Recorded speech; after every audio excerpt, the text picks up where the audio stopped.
Colleagues, it being 4 o'clock, I'd like to start our 13th meeting of the Strategic Priorities and Planning Committee.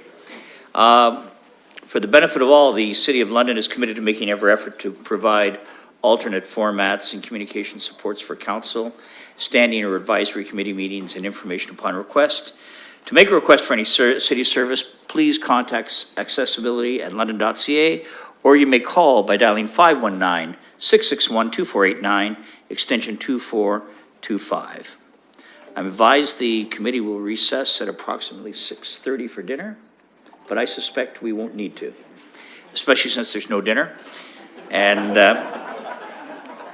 which may inspire you to move this meeting along. I will ask for any disclosures of pecuniary interest. Thank you very much. We have a consent agenda, and we've been asked to take item 2.3 off the consent agenda as we have had request for delegation status. So I would like to move that, or have someone move. Councillor Cassidy, seconded by Councillor Van Holst. Was that a question, or were you moving, Councillor Cassidy?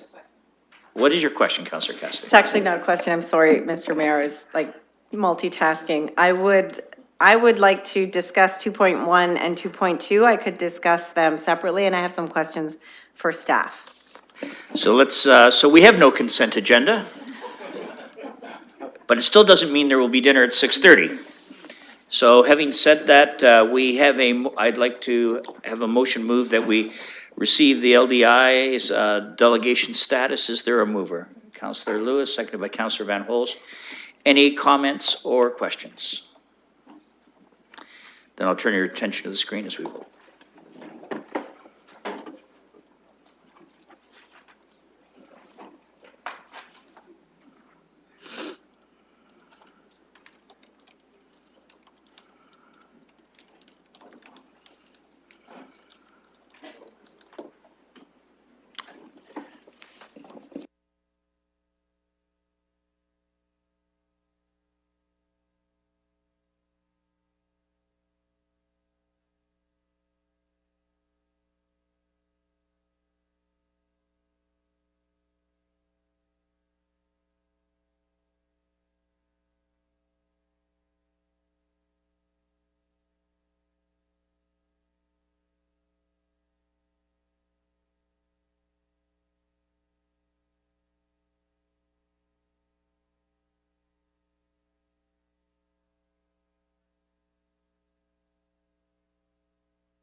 Closing the vote, the motion carries 15-0.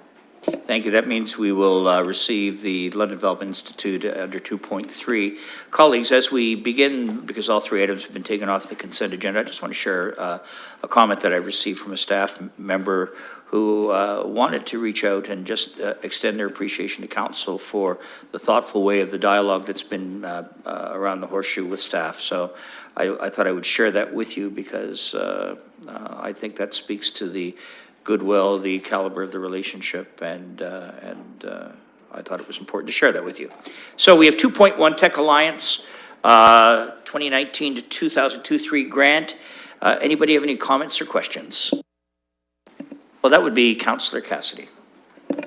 Thank you, Mr. Mayor. I have a few questions. I did have an opportunity to speak with staff about some of my concerns because I want to say off the bat that I was quite a bit concerned and wanted perhaps to limit this to a one-year agreement, knowing that, written right in the staff report, that there is a 15-day exit clause in there, but I still felt because of how this has gone in the past that I wanted to limit it to a one-year agreement. I'm satisfied to go ahead with the staff recommendation, but I do have a few questions. So my first question is that Tech Alliance is not a London organization. It's a regional organization. It's, as it says right in the staff report, it's one of 14 regional innovation centers. So London is not necessarily its main focus. There are other municipalities in the region that it serves. And my first question to staff is if they are aware of any other municipalities besides London that provide funding to Tech Alliance. Would staff care to respond? Mr. Hayward? Through the chair, and we can certainly ask Mr. Ciccarelli, who's here from Tech Alliance, for confirmation, but I'm not aware of any other municipalities that do contribute to Tech Alliance. I do know that the province contributes a significant dollar portion to them. I think it's in around 2 million mark, but we could get Mr. Ciccarelli to confirm that. So perhaps I should ask all my questions, and whichever ones Mr. Ciccarelli can answer, then he can answer all of them, and whichever one staff can answer. So, Well, I'm going to, actually, Councillor, I'm going to suggest that that we'll almost get you there by directing it through to Mr. Hayward, and if it's appropriate, that representatives of Tech Alliance respond to that. Perfect. So by all means, please, if you would. Your next question. okay. So we've had this arrangement with Tech Alliance for a while. It's my understanding that way back when it was bringing all the tech companies together under one sort of group, and I thought that the municipal funding was supposed to be a temporary thing, and that there is a membership arrangement where companies purchase memberships, and that was supposed to make Tech Alliance sort of more of a self-sustaining thing. I just wonder if Mr. Hayward would probably know about that. Through your worship, it's been a long-standing arrangement with them, and as I recall, income tax was also supposed to be a temporary measure in 1917. But I recognize that situations do change. I wasn't able to find anything on this in terms of seeing if it was a temporary or not, but we'll continue to look to see that and certainly report back to council, for council on it. In terms of, in my recollection, it has just been an ongoing grant without an agreement in place, and that's what we're trying to rectify here, and we had actually reported on that last year in March that we wanted to do this. So. Thank you. Councillor Cassidy. Thank you, Mr. Mayor. I see in the background information, and it talks about Tech Alliance, what their mandate is, basically to serve digital media, life sciences, advanced manufacturing, clean technology. I see some overlap there with what I understand the mandate of the London Economic Development Corporation to be. So I wonder if staff could speak to that, about this overlap, and if that, through you, Mr. Mayor, in your view, is that a wise thing to do, or are we seeing some dilution when we should see more centralization? Mr. Hayward? Through the chair, yes, it's certainly something we have seen as well.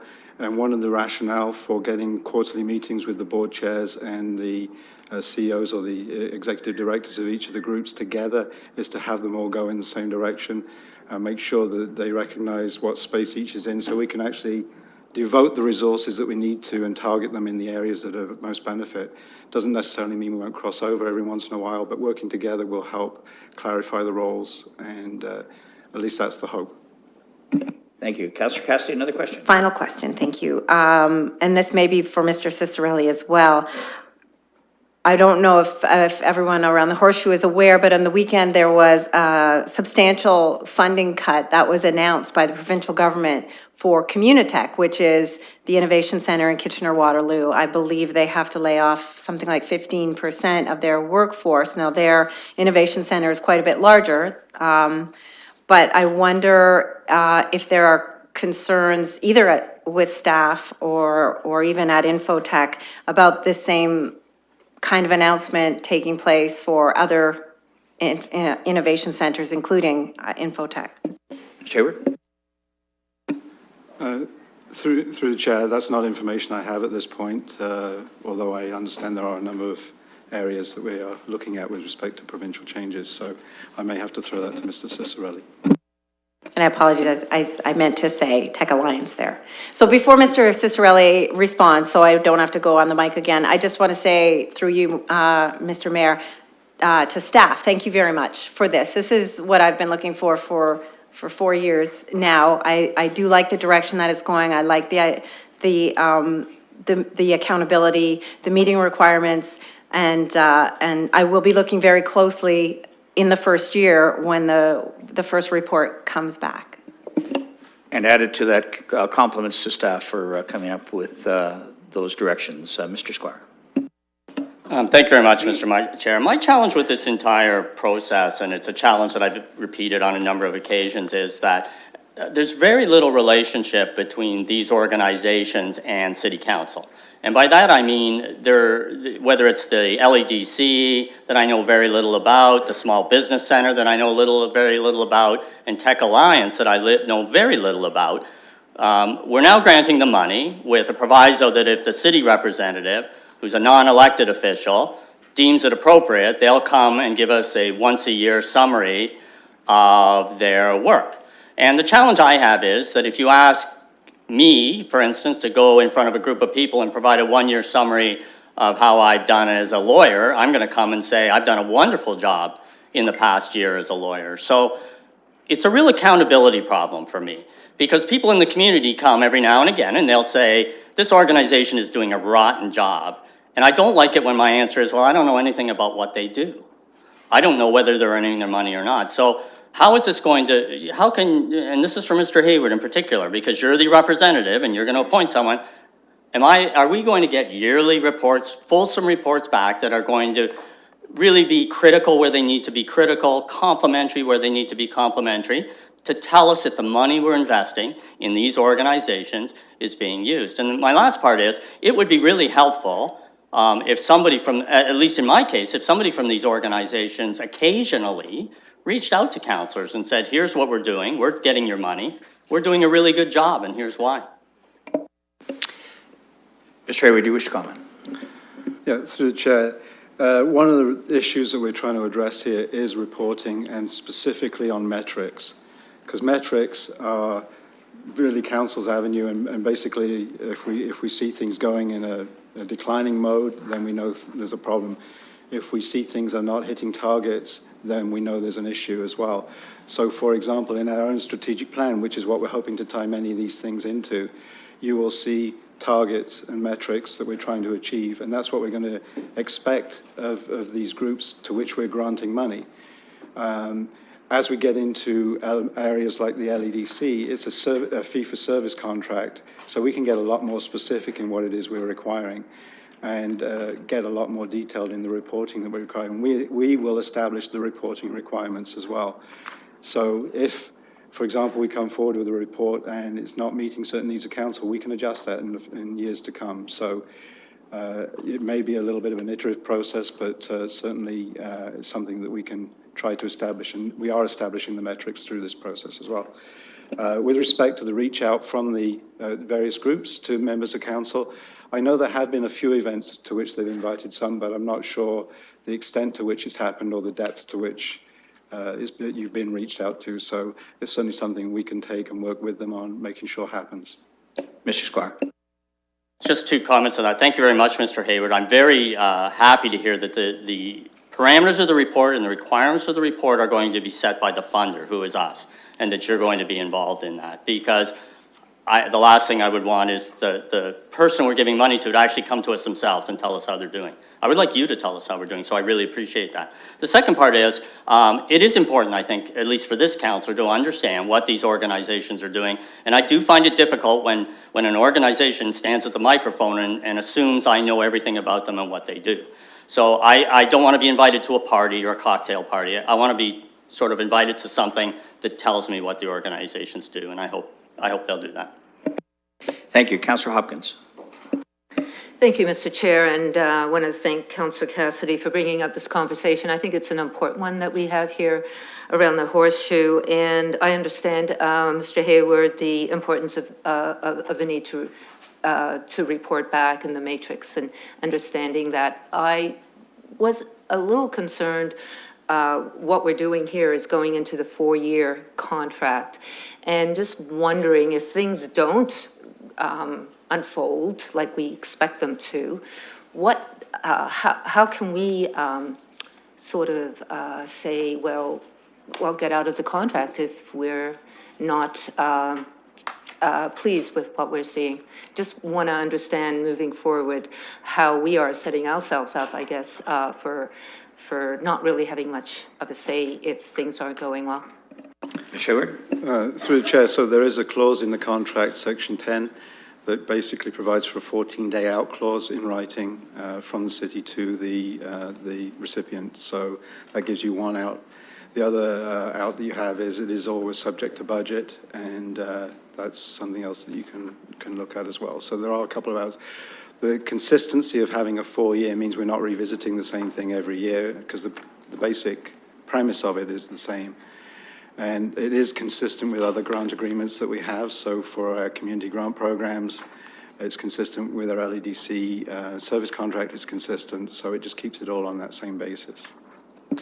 Councillor Thank you for Hopkins? that. And if I could just have a follow-up question, you mentioned that you'd be reporting back, and I'm just wanting to understand what the report back to us will be. I think just following up on the answer to Councillor Cassidy's question, which was how did we start with this relationship, and why reporting back to us is what that information is going to look like. Ms. Hayward? So through the chair, what I will do is just answer the question when I've got the information. Right now, I just don't have the information. I didn't have time to look into it. So I will pull that information together, see what I can find, and then report back before or at council on this particular matter. So you'll have it verbally, but I can follow up with in writing if you wish. Thank you. Councillor Cassidy, a follow-up question. I just actually was hoping Mr. Cicerelli would answer my question about how many, if other municipalities provide funding for Infotech, and also if he has any information about provincial government and what happens if the funding for Infotech gets cut as well. Sorry, Tech Alliance. Sorry, Tech Alliance. I don't know why I'm doing that. Through Mr. Hayward, then to Mr. Cicerelli, please. Good afternoon. Thank you for the invitation here. My name is David Cicerelli, the CEO of Voices.com, a local tech employer, and also the chair of Tech Alliance Board. I think it warrants, I'll answer maybe the quick question, not to my knowledge and nor any of the financial statements, does the Tech Alliance receive any funding from any other municipality? The answer would be no. And regarding funding being cut from Communitech as well as Mars, you know, we have not received anything to the contrary. In fact, we've received affirmative statements that the funding will continue from the province for Tech Alliance. And furthermore, you know, while it might be a little bit of a presumption here, there was criticism that Communitech was overfunded and Ontario government was overweight Communitech and Mars to the range of 20-to-1 of what the funding is received. And so I think that was just a natural right sizing that was occurring. And so there are a number of regional innovation centers, of which Tech Alliance is one, and we do serve the largest geographic footprint in terms of square kilometers in the entire province. And so does that answer the question? Cool. If I may, I think it— Briefly, please. If I may, I think it just bears mentioning that initially my engagement with Tech Alliance was that of a client. And I founded our tech company with my dear wife, Stephanie. Just the two of us have since grown it to 130 full-time employees here in Voices.com, occupying 45,000 square feet in the Bell Building. And so being one of the larger tech employers, while no longer a client, can share firsthand the benefit of the advisory services, looking at a business plan, understanding the technology landscape, being provided with mentorship along the way at key milestones. Companies don't become 130 employers here in the city overnight, rather they're grown over time. And so we're one example of the company that started up and grew up here in London and intend to stay here. So I would advocate for the continuation of the funding for Tech Alliance, a funding that's been in place since 2007 of the same amount. And here we're simply formalizing the process, which we believe is good governance. Thank you. Thank you, and I think we recognize that Voices.com is a great leader in our community. We appreciate that. I don't know whether I should tell you that when I was Federal Minister of Science and Technology, I actually helped fund Communitech. I'm not sure that that's a discussion I'm going to get into much further right now. Thank you, Mr. Ciccarelli. I appreciate that. Mr. Lehman, you have the floor, Councillor. Thank you, Your Worship. I think all our senses are a little heightened as we approach the four-year budget plan, and we see the challenges on the horizon. So we tend to look at things a little more closer than we might have, a month ago. I know myself, for one. A couple of comments. I'm glad to see Mr. Ciccarelli is here representing a true tech company, because it is called Tech Alliance, and when I read through it, I saw a lot of research projects and health and fitness studies, and that kind of concerned me because I don't know enough about Tech Alliance, and I think that's at the bottom of some of the comments here. Is we're trying to find value for money, and what we have seen, we know there's probably value there. The provincial government wouldn't be kicking in $2 million, but I guess we have to see that for ourselves.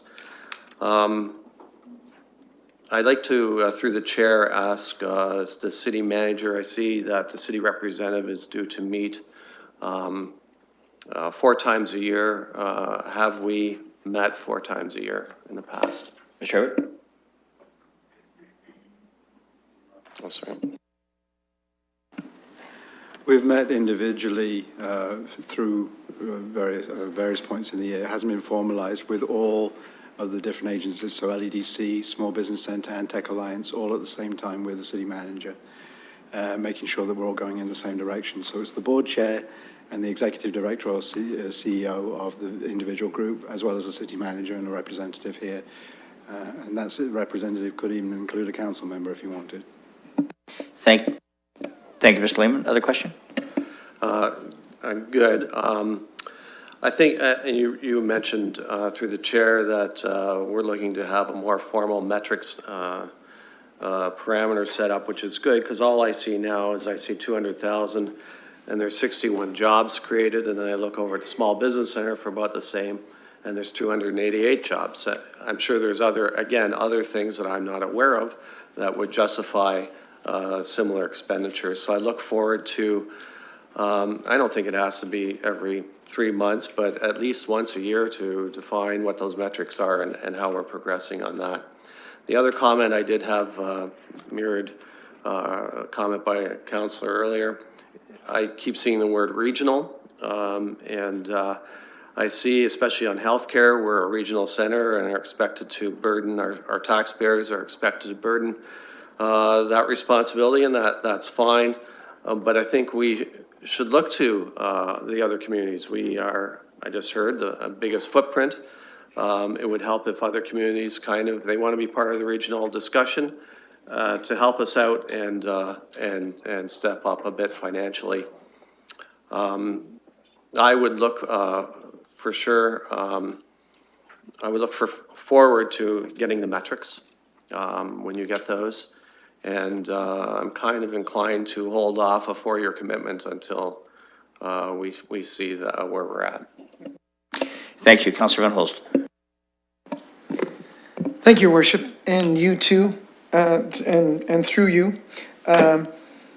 So these 2 first items, Tech Alliance and the Small Business Center, these are groups that I actually follow quite closely. I attend their events and am thrilled with what they're doing. I like the direction we're going. Personally, I think that they're coming to council with metrics. It's just going to be an opportunity for them to brag about the great work they're doing.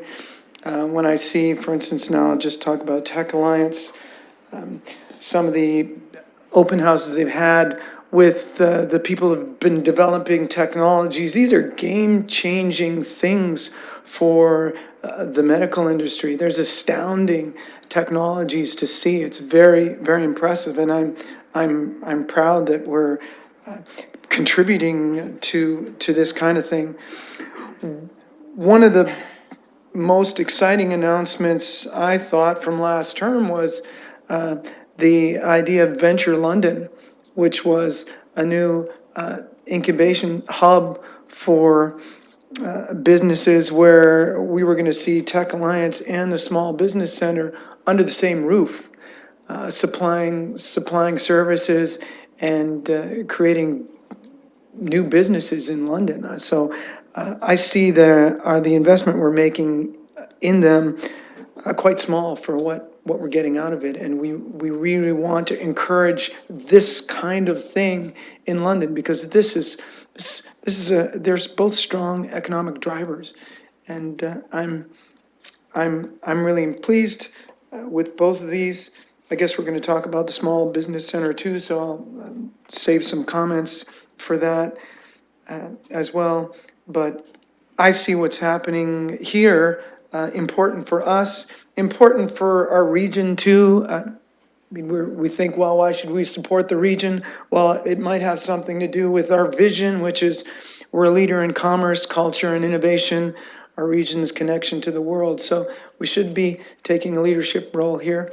We know we're supposed to, and in these two organizations, we're seeing commerce and innovation very strongly represented.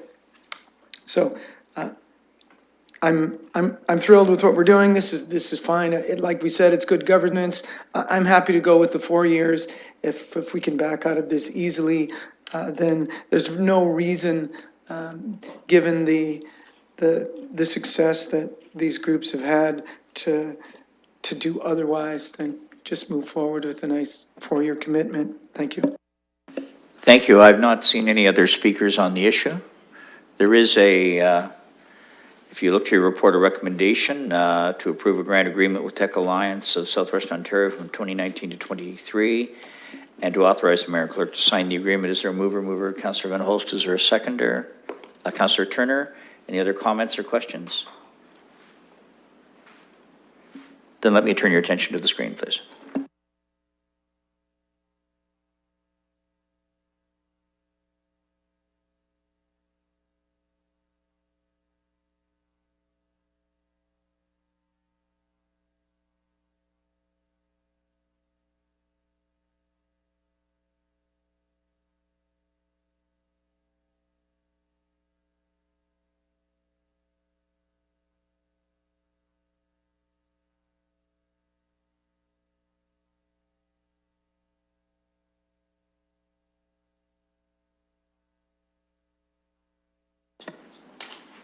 Closing the vote, the motion's passed 14-1.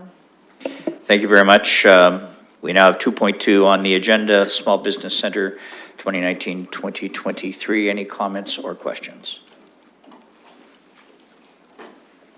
Councillor Van Holst.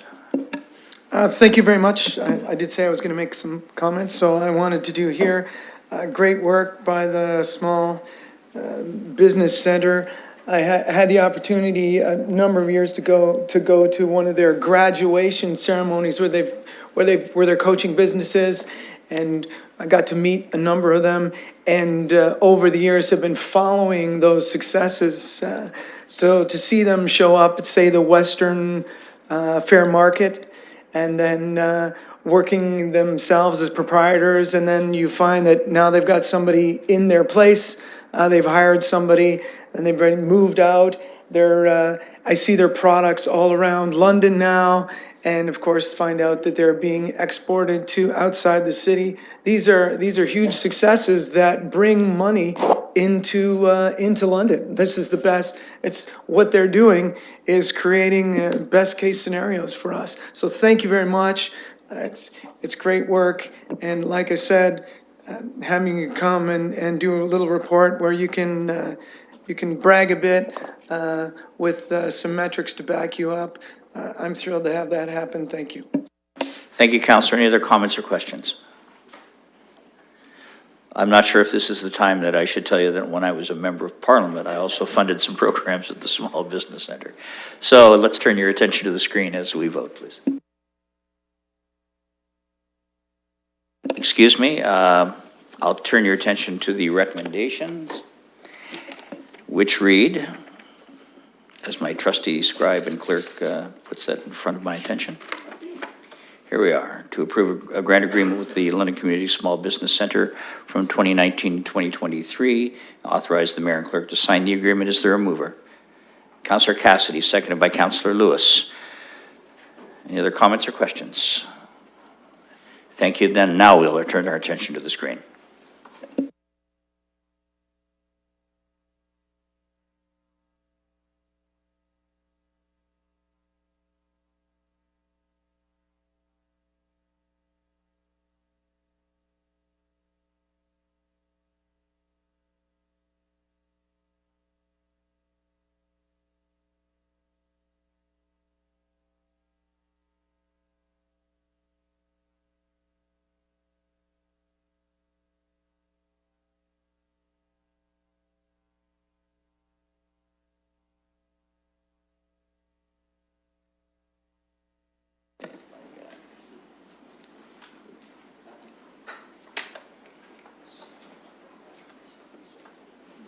Closing the vote, the motion's passed 15-0.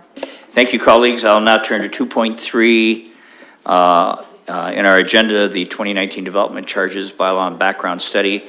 You have approved a request for delegation status, and I'm pleased that we have Mike Wallace, Executive Director of the newly actually appointed Executive Director of the London Development Institute, and Bill Veach, of the London Development Institute as well. Nice to have you both here. Just so you know, it's 5 minutes, and should any of our maximum, should any between you or yourself, Mr. Wallace, and should anyone have questions of you from council, that would be beyond your 5 minutes. So, in your hands, sir. Thank you, Mr. Mayor, and thank you for council for approving our opportunity to say hello this evening, and thank you for introducing Bill for me so I don't have to do it.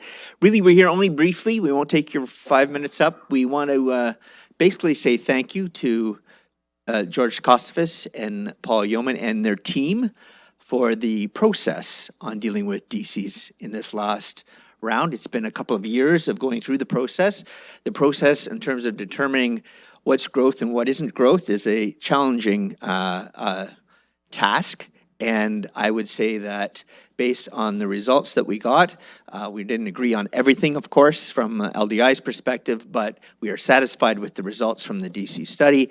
And we want to thank, you don't hear it too often, we want to thank staff for their efforts in making it a transparent, understandable, clear process for us to be able to get here tonight. And we just wanted to be on the record saying that we appreciate that effort. And to give you a heads up that working with Paul and his team, we've already started on the next round of development charges for 5 years from now in terms of dealing with some of the issues that still were outstanding at the end of this process. And that is it. And if there's any questions, if it's of technical nature, Bill will answer. Otherwise, thank you very much. I should tell colleagues I've known Mr. Wallace as a member of Parliament for the 7 years I was there. And when it used to be said that Ed Holder was known for, like his grandfather, to use 100 words when 10 could have done the same thing, Mr. Wallace used to outlast me. But having said that, you've done very succinct. Any questions for Mr. Wallace or Mr. Veach? Mr. Turner, or Councillor Turner. Thank you, Your Worship. You might be right. I think you went a little longer than Mr. Wallace.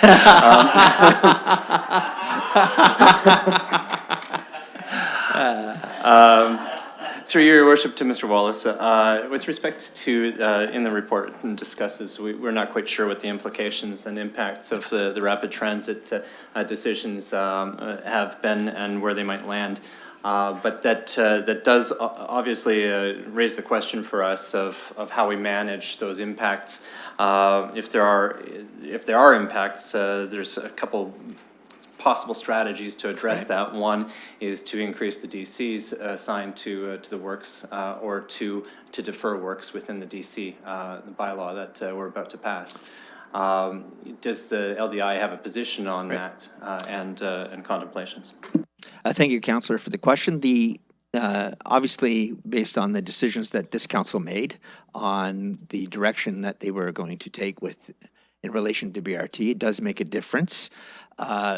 Potentially, I think we are of the opinion it is too early, it's premature for us to decide what will happen, because you need to hear back from the province and the federal government on what you're getting funded for, and if at all. And then there will be an opportunity to review with staff what the options might be. All we are asking for from LDI is that if once those decisions have been made, that could be this year, next year, who knows when, that if there is a decision by council to revisit the DCs based on the funding that is available, that we ask that we are involved very early in the process so that we can be involved, because we don't know what the other levels of government's decision will be, and then we also don't know what your decision will be as a council about what direction you will be taking.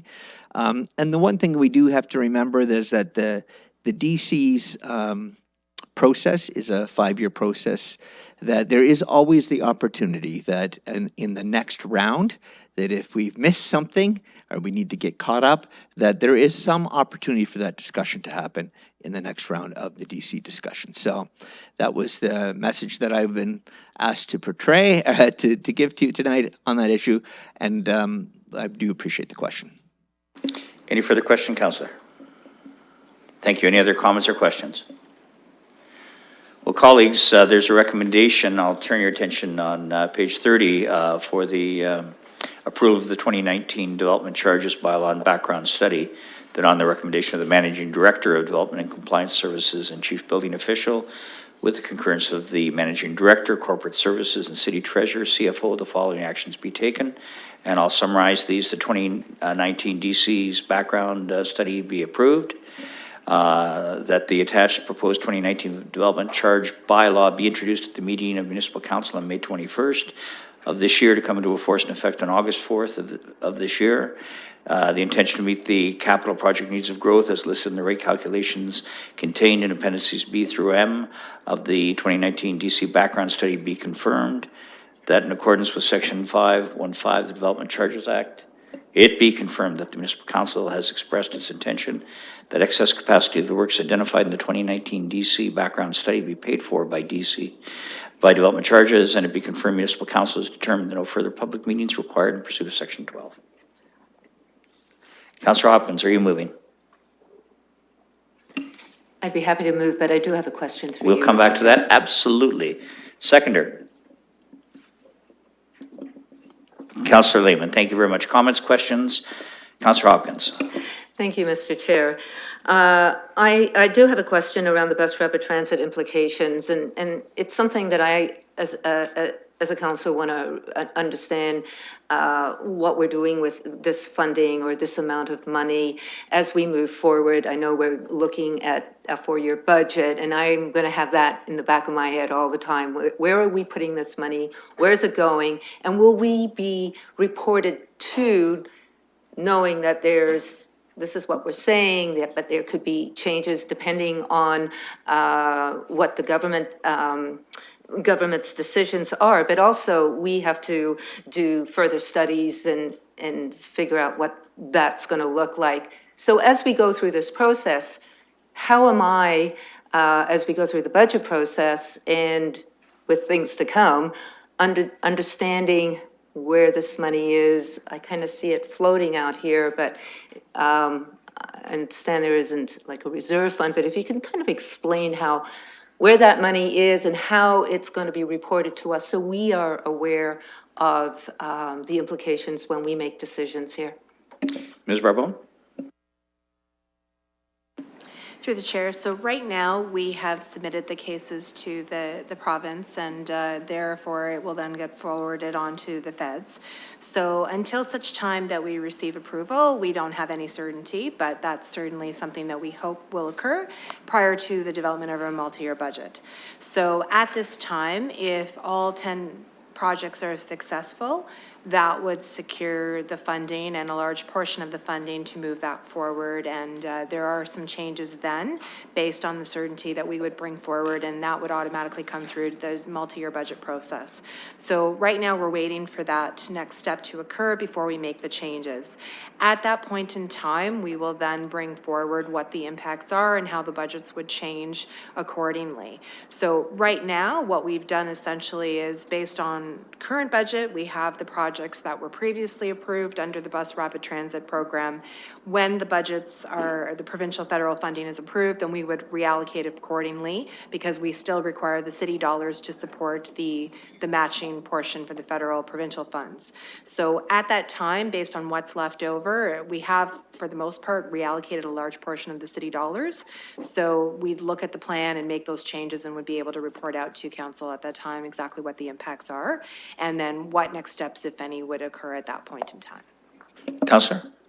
Thank you. I think it's important that we are aware, as this process continues, exactly what those implications are. So I'm hoping that with every step that we take along the way, we'll be given the information so we understand exactly what's going on. Thank you. Thank you. Any other comments or questions? Councillor Helmer. Thank you. Through the mayor to our staff, I know that Bill 108 is contemplating some changes to Development Charges Act. One of them is when they're payable. And I wonder, in terms of the cost of financing and how that might affect the overall DC, it seems like it's going to cover, if it's enacted as it's proposed, it's going to cover the entire period. And DCs wouldn't necessarily be payable up front for every kind of development. They might be payable over time. And certainly there's a cost to the reserve funds for financing that in the meantime. So I wonder if you could speak to how those changes might affect the overall financing and the development charges. That's a question for Ms. Bourbon. Oh, Paul, Mr. Jones. Thank you to the chair. So it's a very good question. We just found out about changes that are proposed to the Development Charges Act on Thursday. So it's a very timely thing that's occurred. We're still working through and digesting some of the proposed changes in the legislation. It's in first reading right now, so we'll be waiting to see what the final legislation is and the regulations associated with it. What we're seeing right now is there's 3 major changes that are proposed to your DC, your Development Charges Background Study and your DC bylaw. The first is that there's a change to the services that would be eligible for DC recovery. So that could impact parkland development, libraries, and portions of your growth studies component as well. There's a proposal for a community benefits charge bylaw under the Planning Act to be created that would be funding these infrastructure works going forward. The other change is the determination of DC's payables. This is the timing of when DCs are assessed for that individual project. It looks like there's going to be a differentiation between those developments that are going through a development review process and those that have as of right zoning that's in place, and they can go right to a building permit, making a change as to when the DCs are determined for those. And then finally, there's a proposal for installment payments for rental and nonprofit housing for commercial, industrial, and institutional development as well. They'd pay in 6 installments over a period of time, whereas right now they're just paying right at the issuance of a building permit. A lot of changes, a lot of implications here. As the councillor mentioned, it could impact our cash flows. Probably won't impact our capital needs, but it could impact how we collect for those capital needs. What we'll be doing is we'll be bringing back a report for you on this once we know more about it and what the proposed changes are. Our recommendation, though, at this point is to approve the bylaw that's before you right now, recognizing that we're likely to come back with an amendment in the fall for that, and the province will provide transition provisions for that. A follow-up question, please. I just wanted to raise it, in particular the 6 annual installments. That's stretching out the payments over quite a long period of time. And for the rental housing, I think it makes a lot of sense, and I actually support that idea. I think it's a good idea. For the institutional, commercial, and industrial properties, that could be very significant, and it applies across the board as far as I can tell. And I wanted to flag it primarily because, you know, if it's going to increase the cost overall for not the capital works, but how much it's going to really cost over time to collect them, we're going to have to change the rates. Because I'm not on board with the property taxpayers picking up the difference, you know, and financing it in the meantime. So, you know, I think that's something we need to flag so that the folks from LDI and everybody who's paying development charges, they know that, you know, we're not just going to pass this bylaw here and then whatever happens, happens. I think we have to really be cautious about that. Those are pretty substantial changes to the Development Charges Act, especially for the institutional, commercial, and industrial DCs. Mr. Jones, did you wish to make any comment to that? There was not a question, but any comment? Through you, Mr. Chair, I definitely agree with every comment that the councillor just made there. Definitely will have implications. We also have Mr. Craig Binning here from Hemson Consulting. If you have any further questions as well, he's happy to speak. Any further comments or questions from colleagues? Councillor Turner. Thank you, Your Worship. Just in a bit of follow-up to Councillor Hopkins' question, I mean, we've had about a month or so now since the projects have been identified. Do we have any sense of the net impact that the project selection might make on the DCs and what we might have to do from here? Ms. Barbone?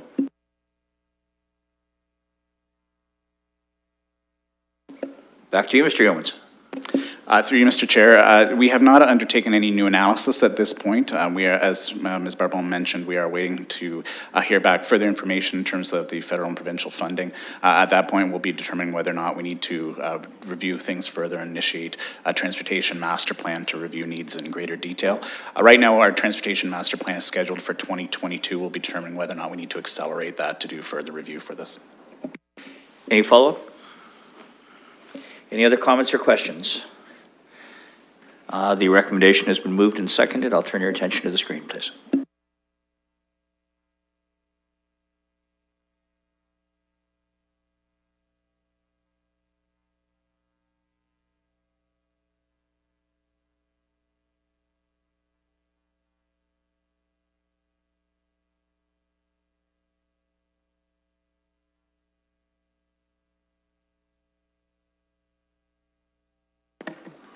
Closing the vote, the motion's passed, 15-0.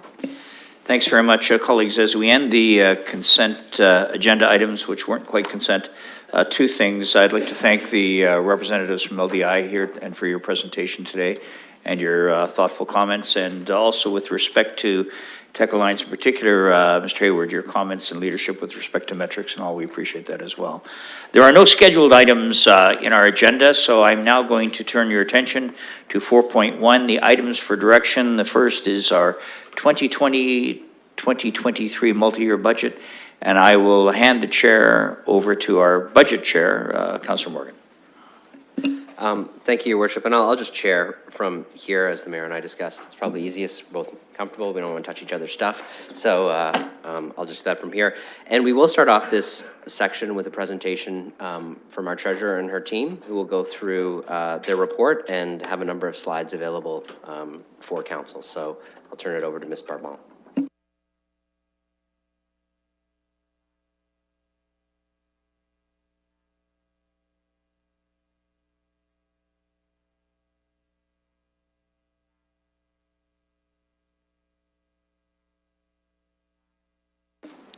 Thank you, through the chair. So what I want to do is just give a bit of context, because since the time we wrote the report, there's been a couple of changes. We just want to walk you through to provide a little bit of context for what you have before you today. So this slide really just to go through and recap a bit of the process. So council began with their strategic plan, which is now complete and approved. So essentially council set the direction of where over the next 4 years civic administration is going to be moving forward to establish, based on those priorities, the work plan that we need to do. So the target setting report that is before you essentially takes the strategic plan and is basically looking for some direction from the council to determine what the pace of implementation is going to be through the multi-year budget. So although there's many strategic initiatives within the strategic plan, there are many that do not require additional investment, but there are some that do require some additional investment to support the implementation. And as we look at the implementation, we can go as fast or as slow as the council may wish to set that pace through the multi-year budget. So that's really to bring the context from the report that you have in front of you today. So starting with that, civic administration at the time of writing the report had set forward approximately 2.2% that we had estimated it was going to cost to maintain our existing service levels. So that would include the inflationary pressures from the various components in the budget that we have identified looking out over the 4 years, as well as some of the flow through of the council additions to service. One of the examples of that is the addition of sanitary products to the public facilities and city-owned public facilities. So as we look at those additional impacts, 2.2 is approximately over the course of the 4 years what we had estimated it was going to cost. So the 0.5, which is approximately $30 million over the course of the budget if it were to be spread out equally, would be some investment that was available for council to look at how we might implement some additional investments to support the implementation of the strategic plan. So since that time, if I just move forward, so just to get some context as well, every 1% is approximately $30 a year to the average taxpayer. So just to give you a little bit of context. So this is where the 2.7 average over the year that we had recommended as a potential starting point. So since the time of writing the report, our 2.2 is there, but in year, we have a pressure that we have identified to the tune of approximately $3 million. And that is impacting our 2019 budget, which is the cost that we have identified today that we will have to incorporate and through our 2019 mid-year monitoring report and through our entire year to look at impacts on the provincial budget that we have additional cost sharing that we may have to bear.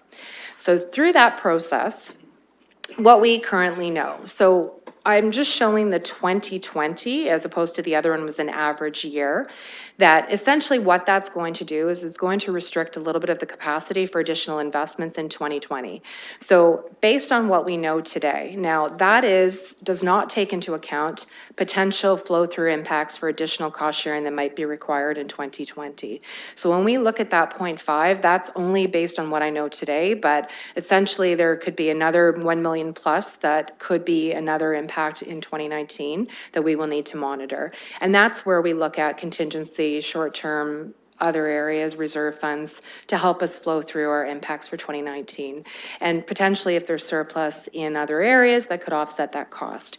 So when you look at this, we're just trying to give a flavor that we are going to have a little bit of capacity that is going to go a little bit higher cost for 2019 to just do the same things that we're doing today. That doesn't allow or account for additional potential increases that we may wish to still fund some additional investment to support council's strategic plan. So that's 2.7 right off the hopper. And if we translate that into an annual impact on the taxpayer, that does still leave in subsequent years some room for council to continue to invest to support its strategic plan. So just to add a little bit of context with review of how we might look at bringing forward. So one of the key things is that whatever target council sets today, that gives us our direction to go back and work on the budget.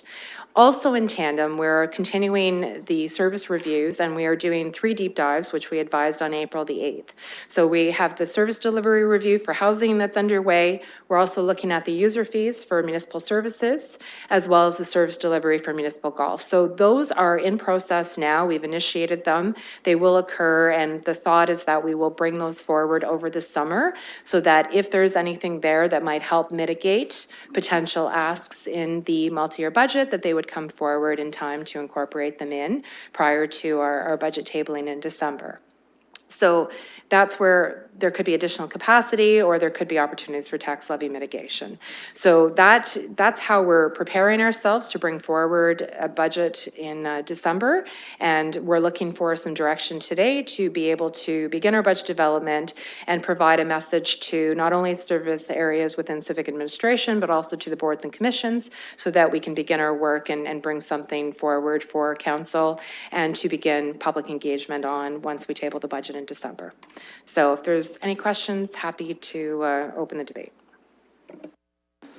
So what we'll do is we'll start with questions of Ms. Barbon and her presentation. I'll start with Councillor Squire.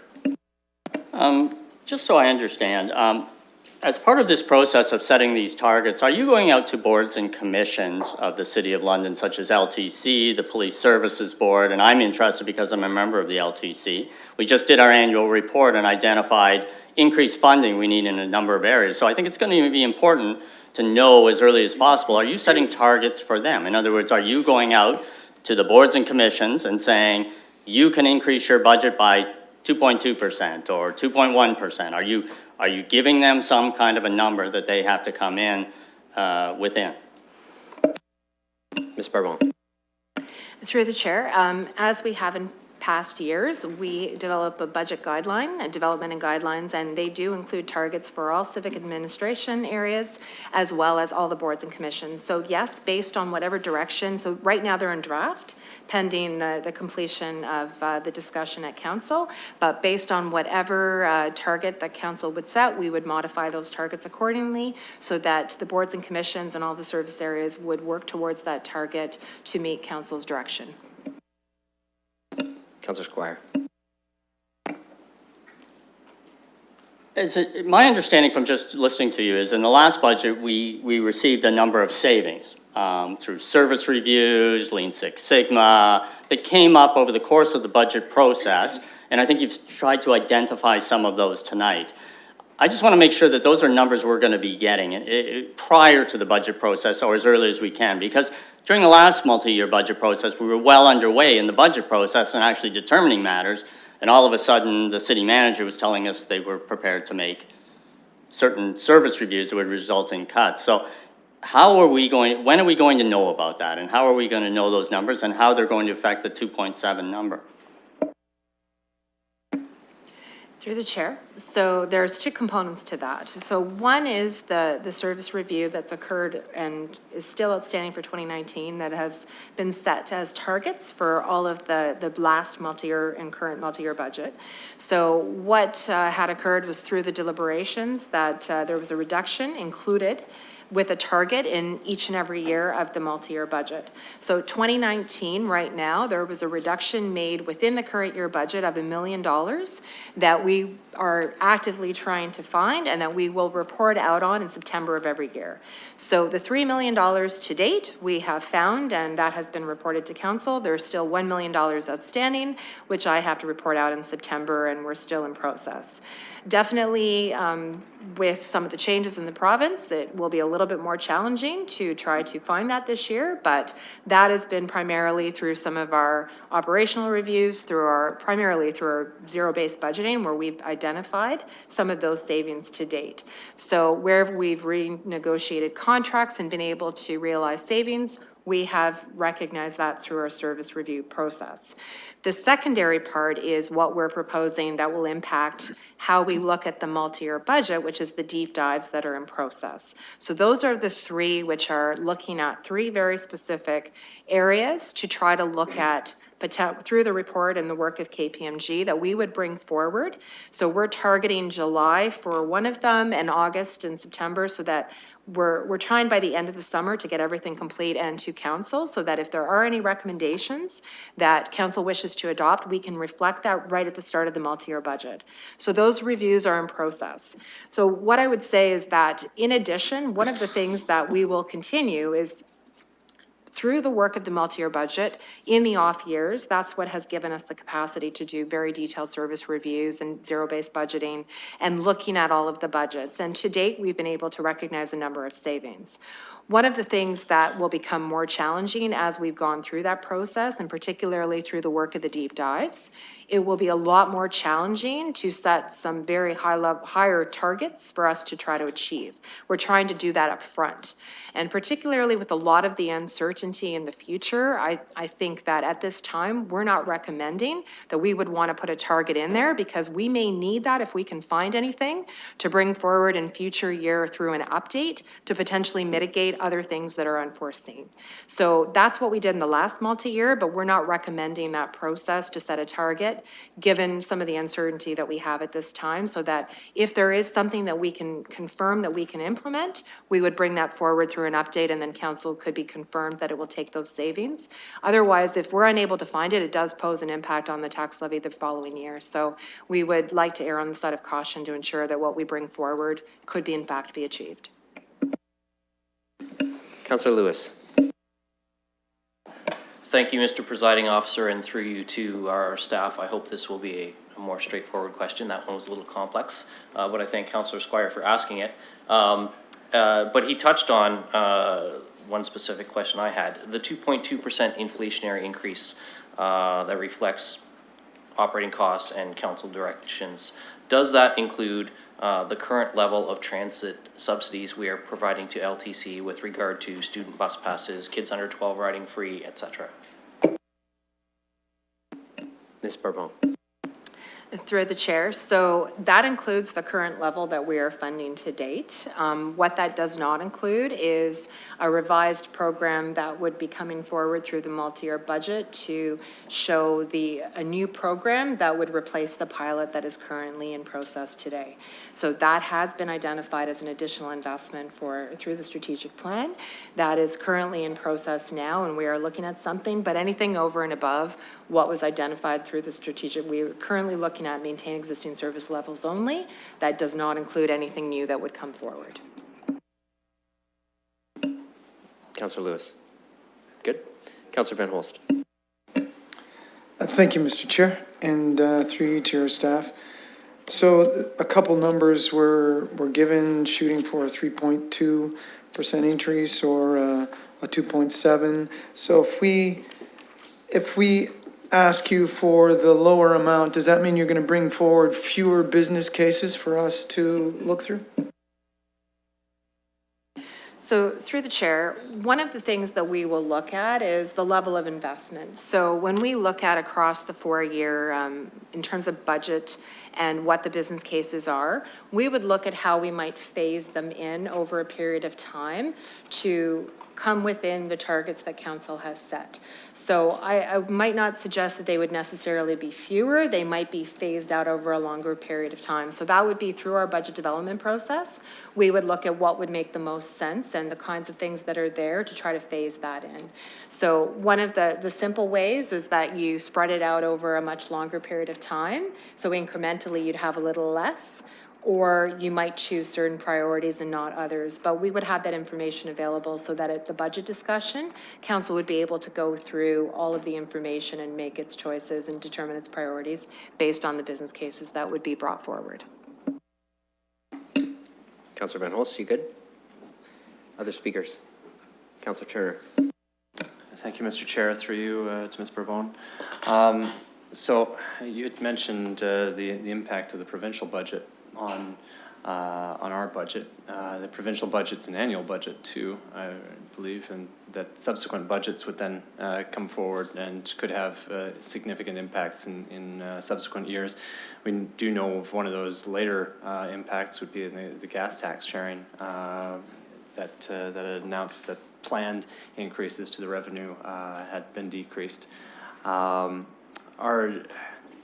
Just from the sounds of it right away, right off the hop, the impact of the provincial budget takes away any latitude that we have on the municipal budget to stay within that 2.7. We're basically just treading water on the basis of what the province has downloaded to us.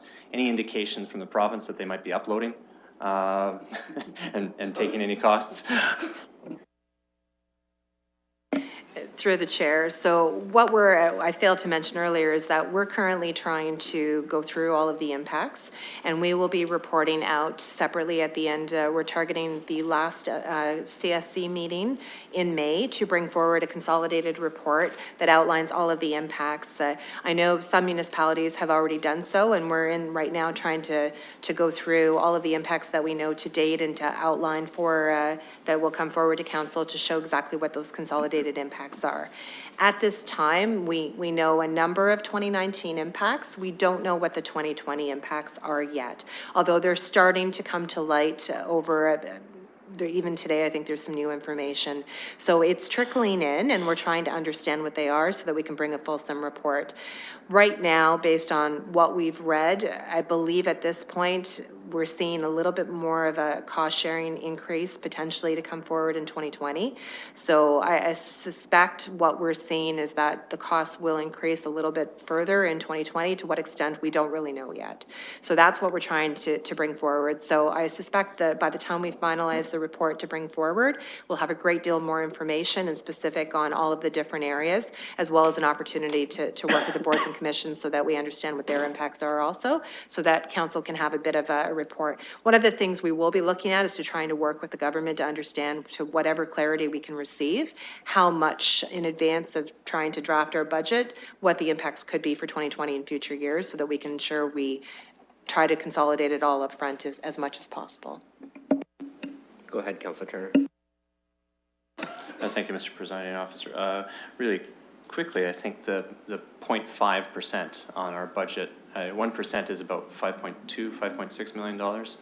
Is that correct? And then 0.5% is about $2.6 million in a given year. And that's kind of what we're looking at in the multi-year budget, if there was that space for council-led initiatives that were above what currently exists in the budget.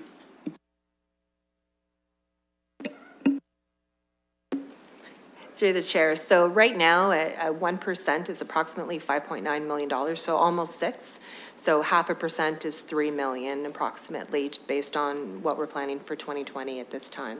So based on that, that's kind of what our estimates are at this point to be able to estimate the impacts. Councillor Hopkins.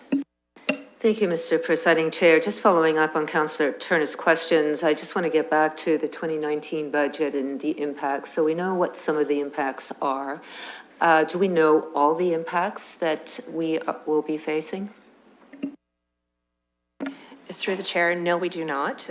We know, I think, the most significant, I believe, at this point. To date, I have approximately $3 million that I'm aware of through formal requests. There is another potential $1 million that we're trying to understand if that may come to fruition or not. But again, some of them are through our boards and commissions and other areas where we just foot the bill. So I think it's still early at this point in time, and certainly we're hoping that we'll have all of the information by the time we bring the report forward, but that may or may not be the case.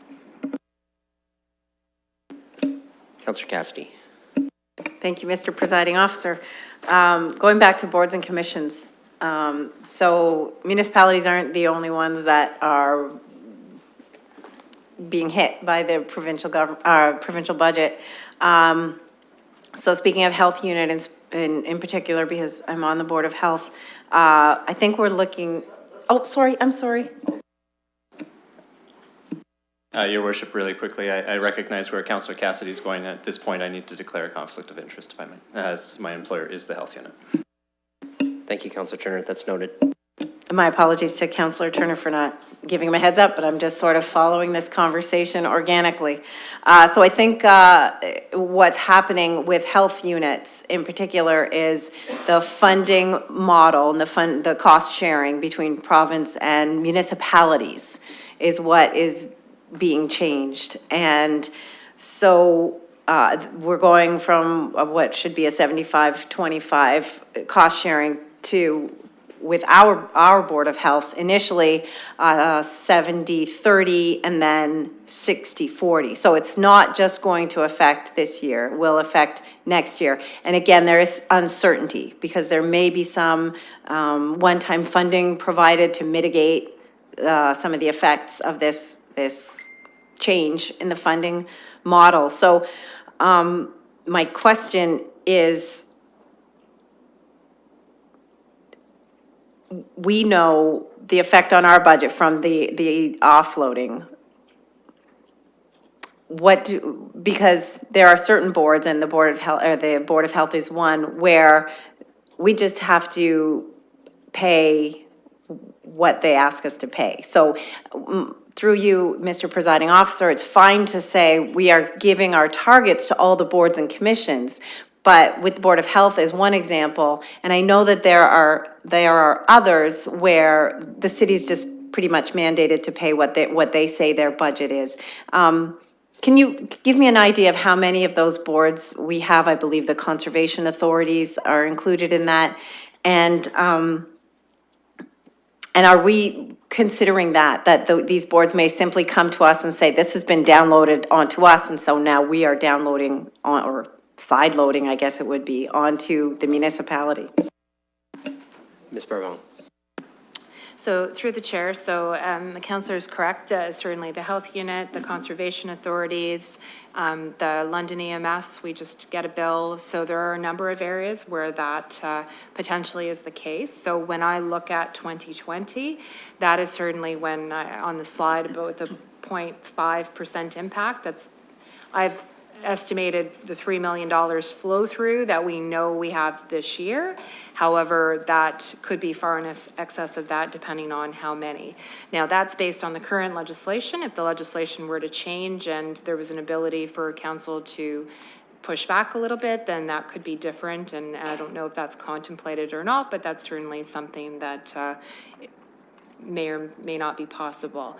So at this point, there are a number of areas. So when I say the 3 million, it's definitely, it could be potentially be 4, north of 4, but because we don't have those official requests yet, we're just estimating, and we've done the minimum at this point, but as you can see, it's still a very significant change. So when we looked at the 2.2, the 2.2 took into account the existing, the 0.5 now really would represent potentially what the minimum cost impact would be of additional cost sharing required for the municipality. And we're still going through questions. We'll have lots of debate in a second. Other councillors for questions for Ms. Barbon, recognizing that you can certainly ask questions later if new ones arise. Councillor Van Meerbergen.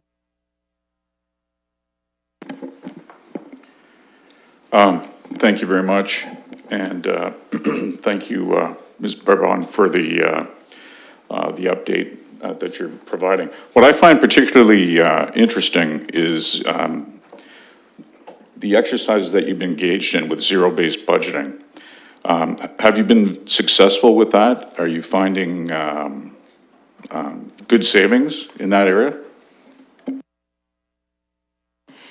Through the chair, yes, a large portion of the $3 million that's been identified to date up until 2018 has actually come through the zero-based budgeting process. And that's something that the staff, the financial staff, work with the service areas and go through over the last number of years and really look at what the needs are. And we've been, I mean, it could go the other way too in terms of indicating that there isn't enough, but we've been fortunate in the areas that we've looked at that we've been able to find savings. So a large portion of that $3 million was identified specifically through that process.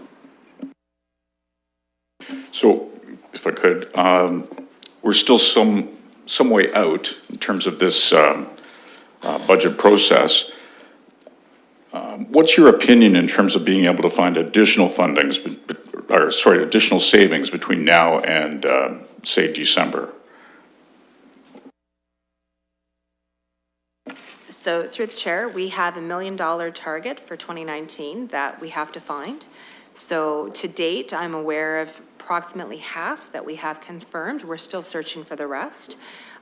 We are confident that we will find a way to make it happen. Certainly there are going to be some pressures that we're going to experience for 2019, but through our budget monitoring process, when we do the very detailed mid-year review, if there are any issues at that point, that certainly, I mean, we've been fortunate that we've had surpluses until 2018. 2019 could be a little different, but certainly that if we identify areas of concern, we would try to put in place something to try to mitigate that wherever possible. So if that's where there are contingencies and other things are certainly something that are of use in this case, particularly for one-time in-year increases that might occur, but certainly from my staff's perspective, we're actively trying to find the remainder of that, and we're hopeful that we will find it. And it's going to be close, but we'll know. We have a date to report out in September, and my hope is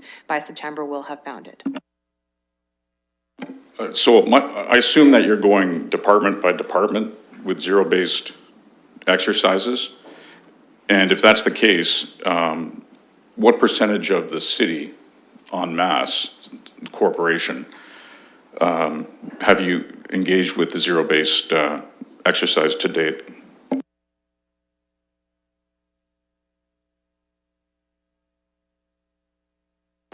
So through the chair, what we've done is we've targeted specific areas where there have been historically surpluses in the past. So that's how we've selectively gone through each year looking at different areas.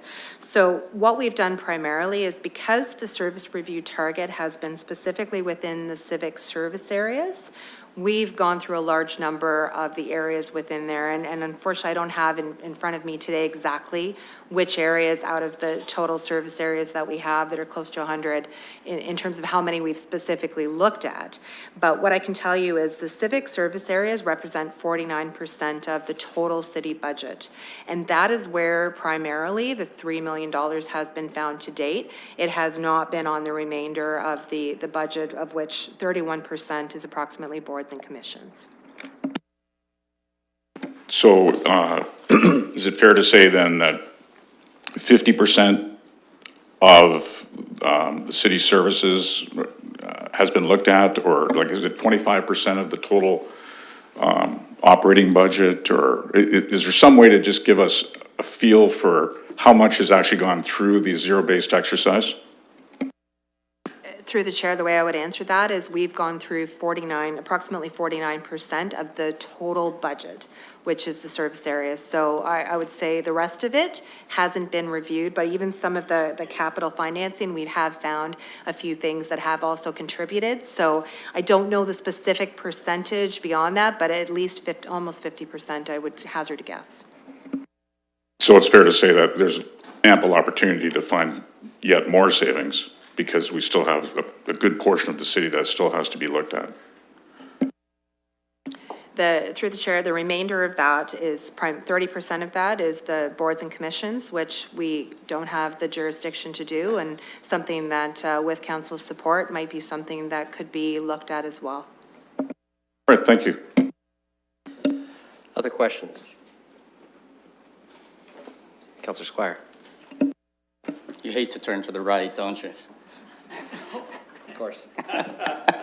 I couldn't help that one. One of the questions I wanted to ask is that over the years, there's been a number of instances where in housing in different areas that the province has given the city money to undertake projects. Is there any opportunity for savings there where they're no longer providing this money, and then we would say, look, if the province isn't providing any money for this program, how can we, as a city, do it ourselves, or do we have no choice in that area? I hope you understand what I'm saying. It's the cost-sharing things that a province would say, we're going to give you a bunch of money to do something as long as you invest also. Through the chair, so one of the basic, I'll start off with one of the basic principles that I think, and I'm trying, Mr. Hayward may know when it was originally brought in. 2003 is what he tells me. There was, and that was in the days where we had additional cost sharing required, was one of the basic financial principles was that the city should not take the role of fulfilling the void of the province where things have been minimized or not taken away. So one of the things that certainly we would like to ensure is enshrined in our policy is that where there is a program that is eliminated, that the city would not be there to take its place, because, and this is where I think there will be a number of organizations in the community that are also impacted to some degree that might look to the city to fill that void. And what I would suggest based on the information we have today is that the city is going to have its own difficulty in trying to absorb the cost sharing through its own budget. So it would be challenging for us to try to step in and do further than what we would be mandated to do.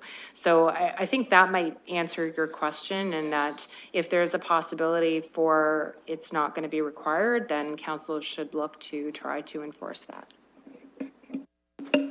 Okay, any other questions? I have one, I'll just ask it from the chair. In an earlier report this year, you talked about our staff talked about the impacts of retaliatory tariffs on steel and aluminum as having an impact on our budget moving forward over a multi-year cycle.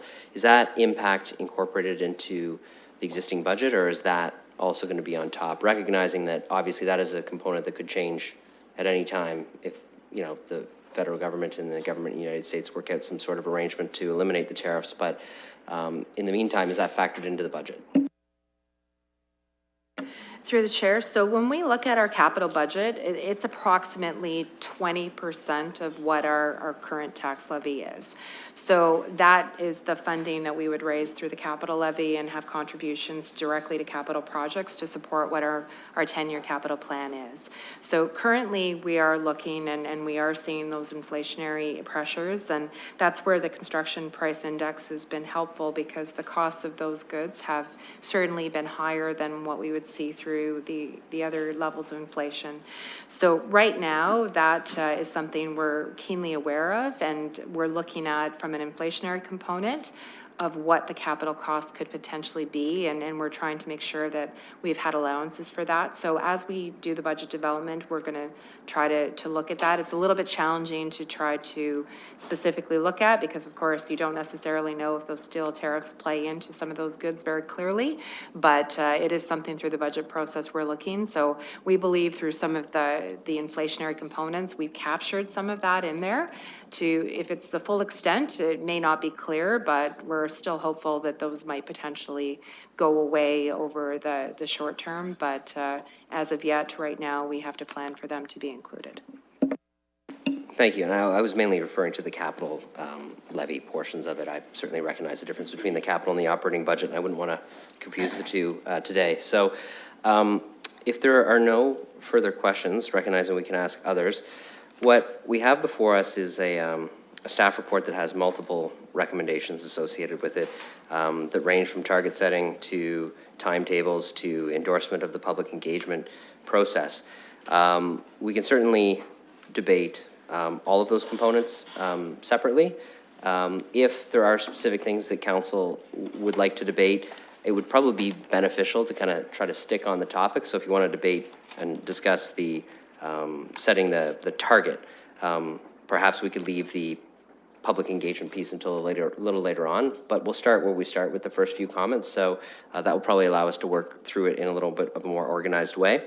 So I would open this for general discussion on the staff report and the staff recommendation.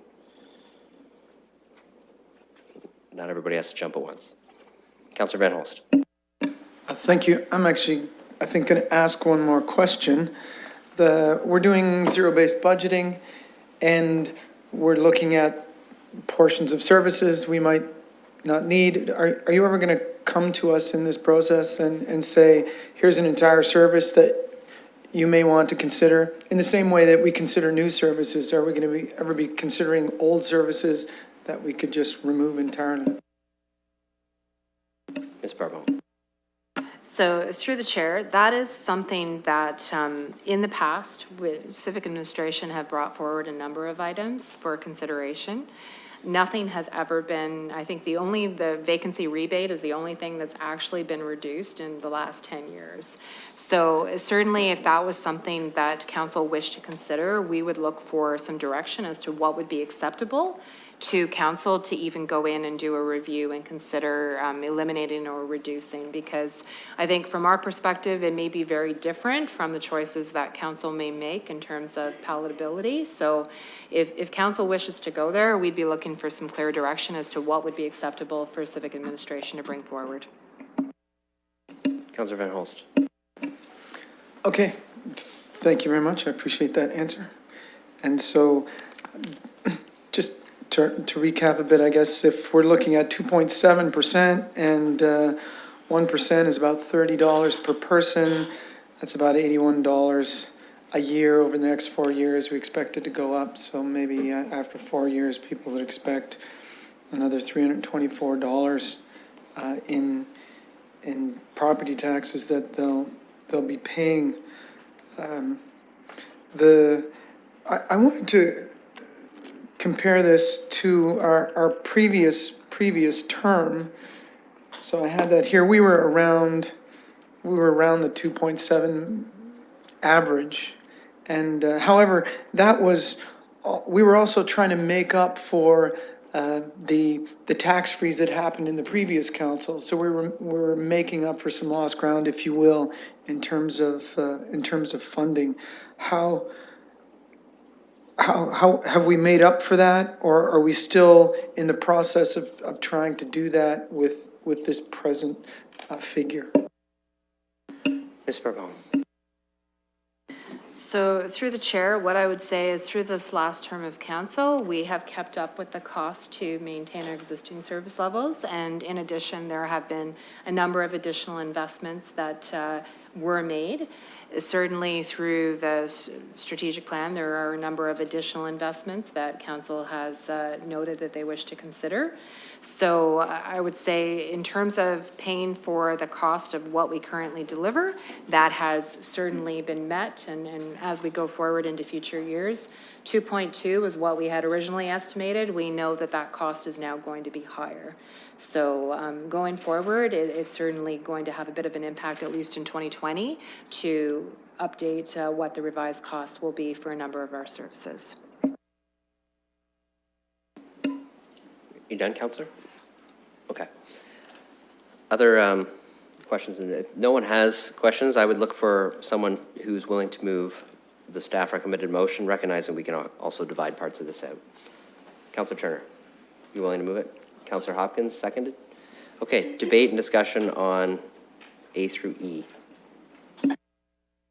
Councillor Squire. I think, first of all, I would like the B to be pulled separately, and I'm not going to be supporting it. And I'm not going to be supporting it because, and I'm not going to rant about anything in terms of taxes, but what I am going to say is there's just too much uncertainty here for me to say today that that's the appropriate target or it isn't the appropriate target. But I'm really concerned, and I'm very concerned about where we've put ourselves as a council through our work the last 5 years. We've increased taxes over 13%, including this year. And now we've hit that situation that's tougher than any situation in the past. And we're going to find huge difficulty in dealing with it as we move forward. And I think part of that is decisions we made in the past that aren't giving us the wiggle room that we may have wanted. But that being said, there's boards and commissions that expect us to continue to make commitments that we've made, particularly the one board that I sit on, the London Transit Commission, which just came out with its annual report, which I can tell you from the language seems to anticipate continuing funding for increased operating levels. And that's a discussion that's going to have to take place, and that's why I asked about whether boards and commissions are aware of this. Because when they do become aware of it, I think it's going to be fairly interesting what the reaction to that is going to be, and I don't think it's necessarily going to be positive. So there's just too much uncertainty to have me say this is the benchmark, and I hate to say this, but this may be a benchmark that this council's not prepared to meet. This council may want to go higher. Not this councillor, but this council may want to go higher to meet some of the promises that I saw in the strategic plan. And some of the promises we made in a general way to the community on issues in the strategic plan. So that being said, I'm very concerned about where we are and where we're going. That being said, I think staff's done a wonderful job of laying out that scenario. And I just want to say this, that I've been out in the community as a lot of these strategic projects have come forward and said, you know what, and they're multi-million-dollar projects, and we've talked about them in both the capital and operating area, and a lot of people have spoken glowingly of these projects. But I always say to people, okay, so if we do this project, what do you think? What can we not do? What can we put off to the future? And the answer almost universally is, well, no, I don't want that to happen. I don't want that to happen. I still want to do B, but I want A too. So I think a lot of it is going to be, I'm going to have to go out into my community, another reason I can't endorse B, and say to them, what is your expectation of service delivery in the City of London? You know, to coin a phrase that was in a campaign, is it the infrastructure, stupid? Is that what people want? Do they want us to maintain infrastructure, or do they want us to get into these other areas, quite frankly, that we've delved into to try to solve? I think that's going to be a discussion that I need to have with my constituents before I say this is a target that is appropriate or not appropriate. That being said, I think staff's done a wonderful job in being frank with us and bringing this forward early so we know about it, and I want to thank you for that. Other discussion? Councillor Lewis. Thank you, Mr. Presiding Officer, and Councillor Squire, through our chair to you, I just want to say I'm glad that you were paying attention to my campaign, because it's the infrastructure stupid was something we came up with in a debate a couple of times, so thank you for that. Glad you were paying attention to Ward 2. I am glad that you want to see that separated out, and for the same reasons, I appreciate all the work that staff has put into this already. There is so much uncertainty, especially from the province right now, that I'm not comfortable endorsing a particular target number. I think we, all of us, staff, the members around this horseshoe, as well as the public at large, need to be part of an ongoing conversation, and I'm glad to see that public engagement is going to be part of that. Where we end up, I don't know, but I think, folks, that we, particularly with the provincial government we have in place right now, are going to have to take a good hard look at everything that's on our wish list. I certainly, when I hear 3.2% to do it all, I'm not sure if that would even do it all, and that would be much higher than I'd be comfortable going with. So I just want to share that. I have a lot of seniors in my ward, and to start adding that kind of money to their property taxes, I know for some of them, we're putting them out of their homes, and they will be looking for downsizing opportunities that, frankly, we don't have right now, given our housing stock. So we really have to ask ourselves some tough questions over the next few months as this goes forward. Thank you. I have Hopkins, the mayor, myself, and Councillor Turner on the list. Thank you, Mr. Presiding Officer. And I agree with Councillor Lewis and Councillor Squire with your comments. And I think there is a lot of pressure. There's a lot of uncertainty, without a doubt. And I know the conversations I have in my community, usually, if you want to keep the tax levy down, then what services are you going to be giving up? And that becomes a very difficult conversation. To me, supporting this recommendation, and thank you to staff for all the great work that you do, is the beginning of the conversation. I know it's scary. I think in particular our boards and commissions are going to be under a lot of pressures, and with the government, with the changes and the expectations of where we're going moving forward, I think is scary for all of us, but we've got to start somewhere. Starting the conversation, I'm looking forward to the conversation. I think it's going to be something that we all should be very much engaged in, and trying to balance everything out is going to be a challenge for each and every one of us, but I definitely would encourage my colleagues to start the conversation and endorse the process moving forward. Mr. Mayor.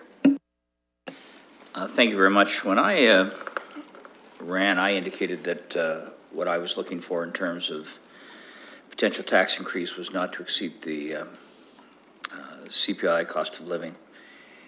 And what we have found, and I appreciate those are sometimes two different numbers, although close. But the new factor in all of this, of course, has been the downloading that's apparent at this point. And I'm hard pressed to disagree with any of our colleagues with regard to the fact that we don't know what the number out there is going to be to this point. But I think it's because of that uncertainty and doubt that maybe there I'd like to steal Councillor Hopkins' line. We've got to start somewhere, and have some kind of baseline. Look, we're asking boards and commissions to consider to work within certain limits, and we'll set some specifics as we go forward. And I think that's entirely reasonable, but I think that suggests to me that we need to have a target ourselves. So B, while some are looking to have it pulled out, it becomes a point at which we can work. We've got several numbers in there, you know. I think that, I'll echo Councillor Squire's comment, great job by staff to get us to this point, to understand that just to be status quo, we're at, with a few frills, we're at 2.2%. We're looking at this stage, it looks to be about 0.5% for provincial downloads. And I'm mindful that we have to do some tweaking and looking hard at some areas, and we'll make some decisions about some of the things that we've agreed that we would do. And I think there will be an opportunity to put some things over time, and not necessarily in the next 4 years, Chair. But I'm not uncomfortable with B as giving staff a target, knowing that there is going to be some adjustments as we go forward. I can live with the other if the decision for council is to pull it out and vote separately, and I'm not sure what we put in its place, but I would tell you that I understand the concern that councillors express. Having said it, I think we have to give staff a target, and I think this is not an unreasonable, I think it's a very candid reality of where we are today. I have myself next on the list, so I'm going to hand the chair over to the mayor so he can time me so I don't go over. I'll wait to speak. Councillor Morgan. Yes, so I wanted to make some comments, not wait till the end on this particular process as colleagues are formulating their thoughts. Certainly, I appreciate the presentation that our staff have made, in particular the work of the treasurer and her team. I think that the municipality has faced significant challenges that are external to it, given the results of the provincial budget and the potential for other cost pressures. That it's a difficult position to be in, where even the plan that was presented in the report has had some new information and updates to it, even through the course of the agendas being printed. And I think that that's the environment that we're probably going to face over the next year and number of years. And so establishing a budget target, which is I expected to be the main part of this debate, is obviously going to be a very challenging thing, because some people are going to take the meaning of that as we're okay with that particular number. That's not going to be the case for me, and I don't think it's going to be the case for anybody working on the budget, is that if there are savings to be found out there, no one is going to try to come in at the target if we can find a way to come in under the target. If circumstances don't arise or they change, certainly those are new pieces of information that will be brought forward in the budget process. So it feels a little bit awkward to set a target this early, but the purpose of setting the target is to allow our staff a framework to go out and do some work on this. I would encourage colleagues, if this ends up getting defeated, that you supplant it with some direction to our staff, and so that we can go out in the budget process. And given some of the comments that were made too, I would encourage colleagues, if you are interested in looking at existing services and reviewing them in some way, as Councillor Van Hol suggested, I would suggest that you provide that direction to staff to come back in a subsequent process so we can have that discussion, because certainly it will be a very awkward position to be in if we're at the tabling of the budget and everybody wants to have that discussion at that time with a more limited time frame to do that particular work. I think if you're thinking of that, we need to get that out there early on with a process that we could engage in that would allow council to identify the areas that they're willing to look at, if they are willing to look at it, so that we don't get a bunch of stuff back that we're basically going to say no to, as has happened in the past. As the treasurer mentioned, every time that's been brought forward, everybody's not gone through with the particular service reductions. So if that's the desire of council, I think early on you need to set that stage so that there's lots of time to do that work. The other thing I would say is the boards and commissions are an important group in this particular budget. There are a number of them who can basically just tell us what to do, stick us with the budget, and that's really unfortunate. It doesn't mean we still can't have important conversations with them about the tax levy pressure that we're facing. And also, you decided to have a budget chair position this year. I would certainly say to council, I'm willing to go out there on behalf of council and have conversations with any board and commission or any group that you would like me to in support of the treasurer to support council's direction and what they're doing. So feel free to use that particular position in an effective way, because I certainly don't need to just chair the meetings, but I can be deployed to council's support in any way that you deem fit, and I'm certainly willing to put that work out there and on the table. So at this point, I would support our staff's recommendation. That doesn't mean that I'm okay with 2.7%. I think given the current inflationary pressures plus the downloading pressures, that's pretty much inflation to start with in next year.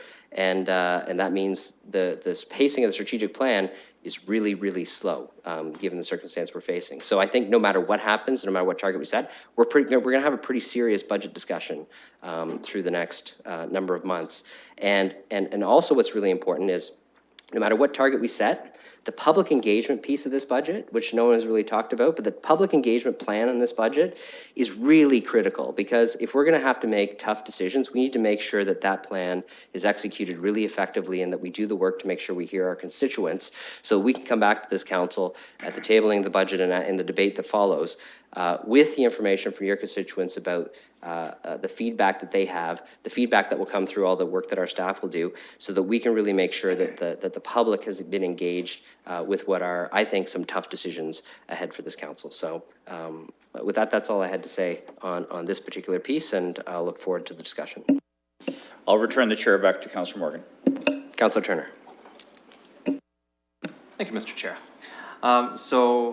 Every year we get a citizen satisfaction survey by Ipsos, and in 2018, September, we had the report. The key findings, one of them was, on balance, residents continue to prefer increased taxes over cutting services. When presented with options, residents prefer increasing taxes in order to maintain or expand services, 43%, compared to the preference for cutting services, 35%. I mean, it's tight. It's not 50-50, but it certainly expresses a need for us to be looking at maintaining the services that we do provide to the city. I think the maxim you hear over and over and over again is there's one taxpayer, and that's right. One person's paying the bill, and we're really seeing that with the provincial budget that just came down. Whether the province is whether it's coming out of your provincial taxes or whether it's coming out of your municipal taxes, we're finding out that it's pretty much the same. So unfortunately, municipalities are bearing the brunt of a lot of the budgetary changes at the provincial level right now, and I think that's going to be important for us to try and reconcile. But I think it's also really important for us to continue to do the things that cities do. And we had a lot of discussion when we sat and set out the strategic plan. And there's a lot of really ambitious and important initiatives that are contained in there. I don't think I got to 5 minutes yet. Oh, that was somebody's phone. So in that, I think the part that I worry about a little bit is, as Councillor Squire identified, the LTC. When we had the discussions about rapid transit, we talked about the almost universal desire around this horseshoe to enhance transit services to the city. That costs money. So if we're telling the LTC that, okay, a 0.5% increase in your budget above the 2.2, so stay in around 2.7%, we don't get to significantly enhanced transit services on 2.7%. So how do we communicate to our boards and commissions where we have identified priorities, such as those, that 2.7% isn't the area that they play in? I don't know. That's going to have to be a discussion around this table. But I'm glad the Mayor and Councillor Morgan both identified that in this, that's separated out Section B. Great. If you want to put forward an alternative, let's hear what that is. But without one, staff don't have anything to work around. It's an essential. And in fact, actually, we're going to be talking a little bit about that tomorrow night with a different object on the Planning Committee agenda. There has to be some sort of nucleus by which to work around in order for staff to be able to work and present a product for us to have a debate with later on. So that's why I put forward what was there. I think those are reasonable. I think Councillor Squire is quite right. It could be, there could be more pressures, and we may need to work in different environments in terms of what those ranges are. I think as we see business cases that are brought forward to us, as we go through any budget process, we have to make choices. We have to make them to add to the budget. We have to make them to withdraw from the budget, and those are the tough choices. At the end of the day, we see a little graph that goes up there and shows what impact each decision that we have makes, and this one could be a lot more challenging in the coming years. But I hope you'll support all the sections that are put forward there in the recommendations. I think they're reasonable, and I really think we need to provide some sort of direction to staff at this point in order to have the discussions and see what's brought forward from there. Thank you, Councillor Turner. And I certainly, just so colleagues know, we will vote on B separately for sure, but we can continue the dialogue on the entire piece for now. Councillor Van Meerbergen. Thank you, Chair. I think it's safe to say and proper to say that 2.7 is too high to set as a target. We're, what, 7, 8 months away from when the budget will actually be presented. There's ample time right now to go in and do the digging that has to be done to get this lower. I think it's not unreasonable when you're setting an actual target, especially in these times that we're in, to use inflation. Inflation, I think, is very reasonable. We have to remind ourselves that most Londoners are not getting raises above inflation. In fact, many aren't even getting the inflation escalator. So what does that mean? That means that it's coming out of disposable income, and that means that that income is no longer available to circulate in our local economy. So we have to be very mindful of that and mindful of the fact that it cannibalizes our own community when we start pulling extra dollars out of pockets that they don't have, especially when it comes to disposable income. So I would certainly not endorse the 2.7, especially when you're using that as a goal. The goal needs to be lower, and it needs to be inflation.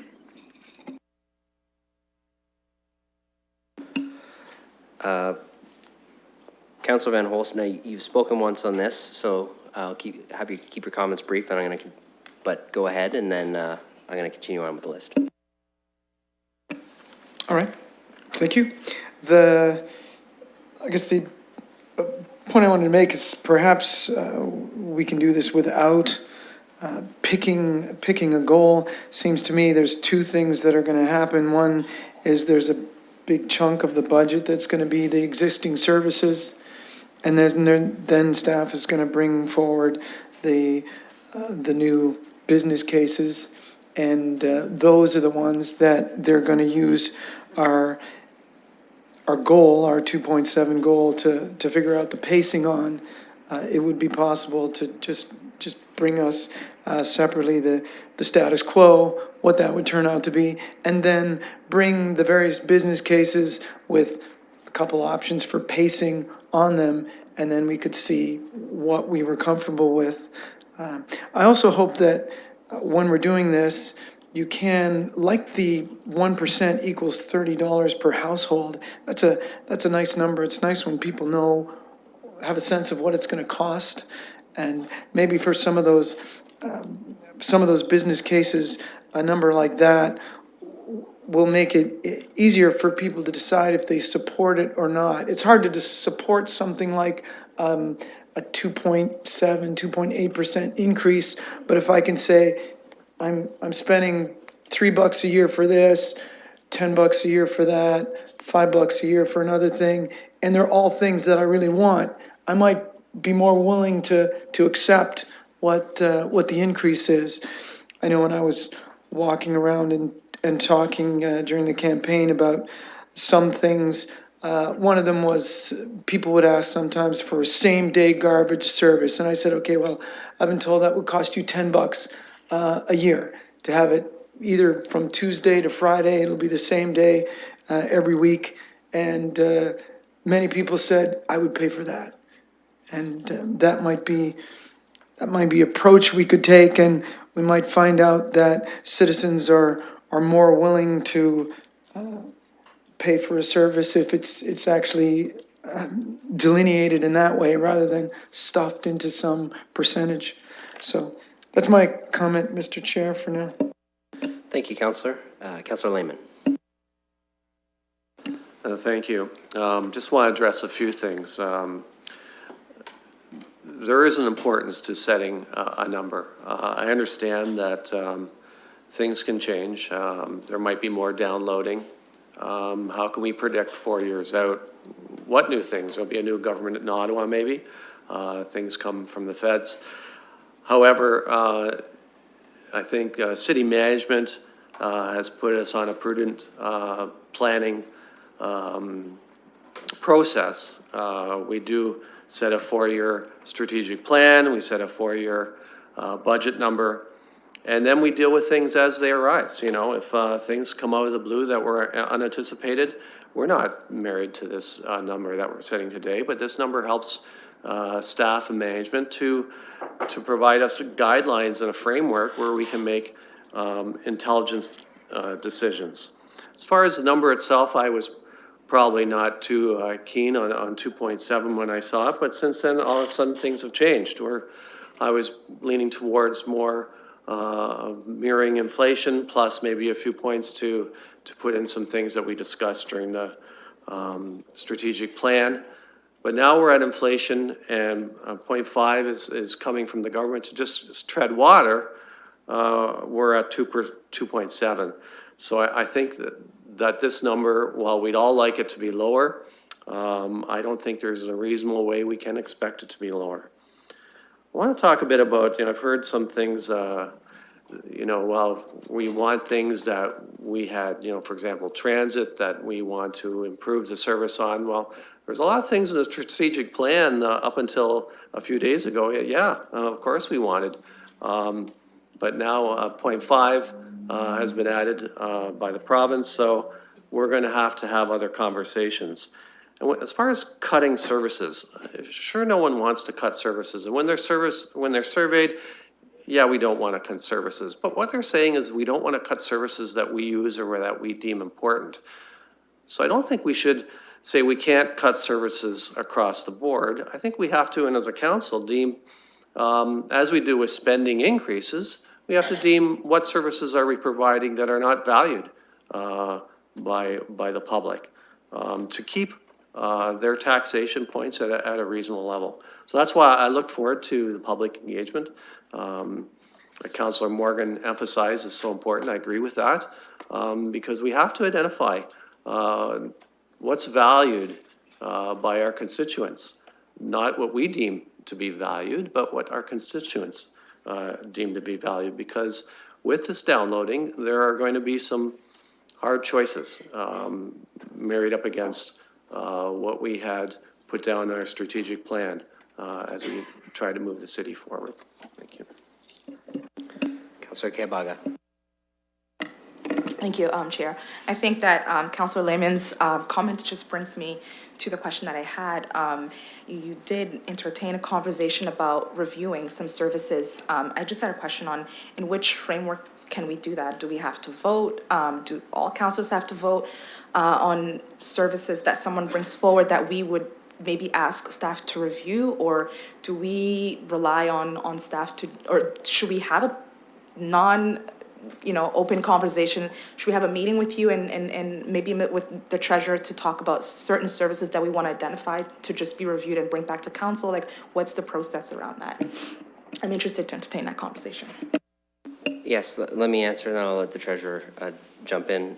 When I suggested that, what I was suggesting in a discussion that I had with our staff in preparation for this meeting is that if council wants to move in that direction, it would be valuable for a lot of direction to be given to staff. In other words, if that is something that we want to entertain, I could contemplate a process by which maybe we have another SPPC meeting where a number of potential options are coming back, or maybe all the services, we identify the ones that we would want staff to go and dig into and bring back. We wouldn't make decisions at that time, but that we would layer that sort of review into the budget process. That's one way to contemplate it. Certainly not the only way, but I don't know if Ms. Barbon wants to comment on what would be valuable for them to receive, but that's what I recall from our conversation. Through the chair, just to add on to what Councillor Morgan said, was certainly we can bring forward a list of what the services are that the city delivers and what the costs are to facilitate that conversation. And that could definitely be done through a meeting where council would be able to go through and take a look at providing civic administration some direction on which ones you would like us to do a more in-depth review and bring something back as part of the budget in terms of what the impacts of that would be. Go ahead. So does that mean that we would have to have like a different meeting about this? Or can we maybe have a motion to approve that? Certainly that's not in the direction we're setting now. I would suggest if someone would like to do that, that's probably a direction that we should set for a subsequent meeting. But that's just one way to do it. I'm not going to presume that council wants to do it one way or another. This is just one contemplated way of potentially reviewing services should members like to do that. So how do we go about that? Like, what's the next step to, if perhaps I'm interested in entertaining that conversation, how do I move forward to that? I'm gonna look at the clerk, but I assume you could add like an F to provide that direction, if that's what you'd like to do. And then councils could debate and vote on that separately to basically initiate a process by which was described by the treasurer. I think I would like to include F to do that. So I don't know what the language around that would be, but I think that's something that would be important for us to look at. So first off, we'll work on the language for a sec. Given people understand what that is, would there be a seconder who would be interested? Okay, so there would be a seconder. So what we're going to do is we're going to work on the language. We'll make sure that you're comfortable with it. I can continue with the speakers list. Certainly, when we get that language up, I know other people may want to speak to that piece. We can vote on it separately, but we'll have potentially that added. But let me get the language first, and I know Councillor Cassie's next on the list, so I don't see a reason why we can't proceed along, and then if she has comments on this, we'll let you go back on the list as well. So we'll go to Councillor Cassidy as that language is worked on. Thank you, Mr. Presiding Officer. I have a question through you to the treasurer. And so the 2.7%, would that be the residential tax increase, or is that the aggregate number? Through the chair, that is the aggregate number, and then the tax policy that is set is what determines by classification who pays what share. So if we were going by today's tax policy, do you have a rough idea in your head of what the residential increase would be? Sorry to put you on the spot like that, but. I know Ms. Barbon is going to talk about education rates and all sorts of wonderful stuff on this, but I'm sure she'll find a way to articulate it.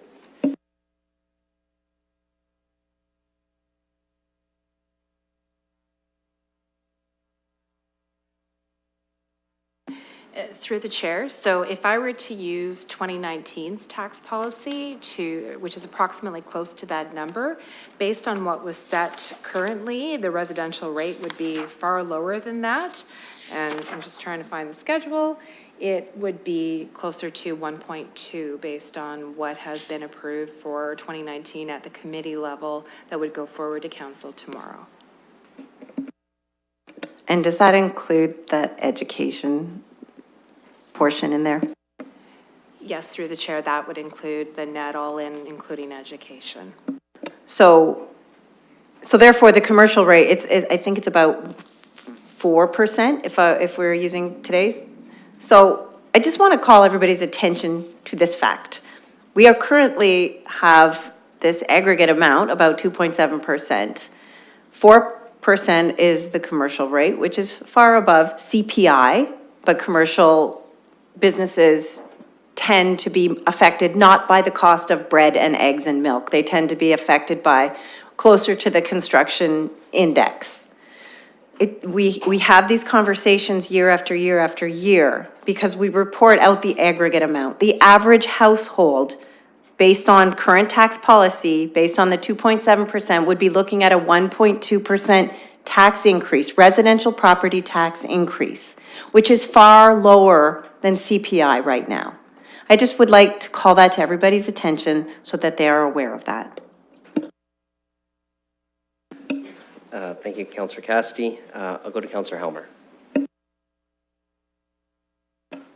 Thank you, and I'm looking forward to see the language on the screen for this additional motion. I don't know how to think about that yet, but in terms of the target, I want to say a couple of things. One is I think this is probably a best case scenario in terms of the average property tax increase. I'm not sure that I share my colleagues' optimism that we'll be able to whittle it down further. We're already including some ideas that we're going to be looking for savings already.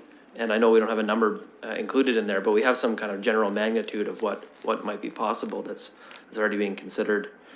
The question of who pays, of course, comes up every time we've got major changes in government. And we had, in the previous provincial government, we had different ideas about what policy should be, and we had to deal with some increased costs as a result of that. We dealt with business cases around increases to minimum wage, for example, right? When it went to $14, we had to deal with that additional cost driver. When cap and trade showed up as a change, we had some additional costs on some aspects there, and then we had a reverse business case as we took that out. And we took away the increase in minimum wage after we had added it in. So, what the provincial government does in particular can have a big impact on who pays for what. What it doesn't really do a lot of the time is change what's actually happening, in terms of what services are delivered. And so as a result, it's really not very relevant to people except for who's paying. And of course, we know property tax is one of the most regressive forms of taxation among all the forms of taxation that governments are using. And that's why, Councillor Lewis, when he was talking earlier, he's saying, I have seniors on fixed income who are really price sensitive to increases in property tax because they're living on fixed income. Property tax is a big item for them. They really can't afford to handle bigger increases. Unfortunately, what happens in our wonderful federal system is that financial situations at the federal level get sorted out and passed on to the provincial government. And then financial situations at the provincial government get sorted out and passed on to the municipal level government. We don't really ever get to pass on anything the other way. And so it kind of runs to us. And we're in one of those situations now. And that's why I say I'm not so optimistic that we're going to be able to get it anywhere lower than 2.7. And so for folks who are thinking about voting against 2.7, I think the next one's going to come forward is like 2.8. I just don't think it's going the other way. And I think that that's important for people to know. Just a couple of the things that have been mentioned. I've been involved in a number of these boards and commissions, and I can tell you that this is a common problem across all of the boards and commissions that I'm aware of. At the health unit, the issue is going to be, a 20% increase in the municipal contribution, right? A 5% shift in who pays for what. A 5 percentage point shift means 20% more from the municipalities, not just London, but all the municipalities in this area to put in more money. Conservation authorities is very similar, the kind of magnitude of what we're talking about. For London, we've had several years now, I think 5 years at least, where the health unit has submitted budgets that have been a 0% increase to the municipal property taxpayer because the provincial government was picking up what was happening on the inflationary side for the health unit. That's over now. And now it's going to go the other way, and 20% increase. I mean, that's a lot. That's a lot. The gas tax funding, is going to double on the capital side for London Transit Commission. That's $11 million a year. That's not an insignificant amount of money. That's a lot of money. And, we're fortunate, I guess, that we haven't actually started to receive it, and we can actually make some adjustments. We have some time to work with. On the policing side, there are impacts, right? We had a briefing come around from AMO. The total amount of money going to policing grants from the province is staying the same. But what's happening is now the OPP is eligible. What does that mean? The OPP is about 20% of all the police in the province of Ontario. So now they can apply for the grants. What's going to happen to the grants that go to London, right? They're going to go down, right? That's just going to happen. It gets diluted and gets spread out, right? So policing, that's millions of dollars a year going into the London Police Service. And 20% of that, say, that's going to be $1 million probably. And we don't really know, and I think that's why people are having the difficulty nailing down the target. What's it going to be? But I think at the end of the day, residents who live in London, they do care about it going on property taxes because that's the worst way for it to be financed for a lot of people. A lot of people would prefer, frankly, that it goes on sales taxes or income taxes. And I think there's some positive things happening. We haven't talked about them, but the federal government saying we're going to double the gas tax this year. That's $23 million more for the City of London to deliver infrastructure. Right, and so that's a very positive thing going the other way, and that's a one-time thing. But I think we're really in a tough situation where we have a big change in the provincial direction. A lot of those costs they're on a bunch of different fronts, so they hit a lot of different areas, and they add up, right? And it really is constraining our flexibility. It's making it difficult to actually improve services for people, which is what people would like to see, and to really maintain it in an affordable way. So now we're dealing with not just inflation, but inflation plus cost shifting, right? And that is going to be really tough. I'm glad we know what we do now going into the multi-year budget. I'm glad we're doing the multi-year budget because it's going to be really hard. And it's in the budget process that really the values of the community and the values of the people on the council will be surfaced. What is actually important, right? Every time you have to hit one of these targets, those discussions are really tough. We remember what it was like in the multi-year budget. The updates were pretty easy compared to the multi-year budget. So I'm really looking forward to that. I say many times around budget time, it's always budget season. We're always working on the budget. It's not something that just happens once a year. And it's going to be a difficult one. So I think I'm glad our staff have come forward. I'm glad that people are recognizing that 2.7 is higher than I think people would like in an ideal world, but we've got inflation, we have cost shifting, and we have to be honest with people about what that means, right? Who's gonna pay? What's the splits between the province and us? What is the federal government doing? Who's responsible for that? It can be confusing in a federal system to actually assign responsibility for what's going on. We need to be clear about that with people. Thank you, Deputy Mayor Helmer. So that's the end of that particular speaker's list. How I'd like to handle the F motion is in consultation with the clerk. We have an A through E. There's a mover and a seconder for an F. I would like to put the F on the floor. The language is on the screen now. If you click current item, we'll debate and discuss F. If F passes, it's passed. And then we'll go to the other items, A through E, after that. If F doesn't pass, it won't be there. We'll continue with the rest of the debate. But I think I'd like to deal with that since two councillors wanted to put it on the floor for a decision. We can proceed along. So if everybody's clear, that's how we'll proceed. So I'll just read it for anybody who can't see the screen. The new F is that the matter of service reviews for specific service areas be added to a future agenda of the SPPC in order for the SPPC to provide direction to civic administration for additional reviews that may be undertaken. I think everybody knows what that means, even if the language could be cleaned up for council. So that's moved and seconded. Debate and discussion on that. Councillor Squire. I'm really pleased to second this. I think you should take a picture of it with Councillor Kayabaga moving it and me seconding it. It won't happen too often in the next 4 years, but I'm really pleased to second it. I think this is something, maybe it'll happen more than we think. I think it's really important that we do that job of doing service reviews. You don't know what you'll find. We may find some savings in areas that we didn't think we would find savings, and I think it's just something that has to be done in the budget process. I don't think this should be that controversial. Other speakers? Councillor Helmer. I wanted to see the language so I can understand what was being added in addition to what's already there in E. You know, E is basically saying service reviews continue. So I'm not sure what exactly this means other than maybe there's some specific service areas that people would like to direct staff on. If that is what is being contemplated, do you have those ideas now? Like, do you want to vocalize what they are? I've said in the past, we dealt with this baking into the budget, the savings for the previous multi-year budget. People's opinions about service review often it's related to what are you talking about? Like, what specific thing are you wanting to change and what does it mean? So something general like this, I think it sounds good. You look at it and you say, okay, well, you're taking garbage to being less frequent. Maybe I don't like that. You're making it more frequent. Maybe I do like that. There's different kinds of impacts for these things. And so I wonder, through the chair to our staff, you know, if you got this direction, when would you report back and how are you going to kind of interpret this beyond what's already happening with service review now? Because there's already a lot of work underway. I don't get the idea that this is not happening already. I'll go to Mr. Hayward. So through the chair, the only way to reduce costs is to not do things. And so the way I would interpret this is that we stop doing certain things. Instead of giving a haircut so everything doesn't get done as well, that we actually take something out by the roots. So that's basically what we'd be looking at. And that's the way I would interpret this. And it's not an easy discussion, and it's one that would be very difficult for council. What do I anticipate the time would be on it? It would be like a deep dive, because you don't want to get out of a service without knowing what the full implications are. And you couldn't do it in 2020. You'd have to probably do it over the 4-year time horizon if you actually made a decision on getting out of a particular service. So that's the way I would interpret it, if you want to achieve the goals that I'm hearing council wants to achieve, which is reducing the taxes overall. Deputy Mayor Helmer.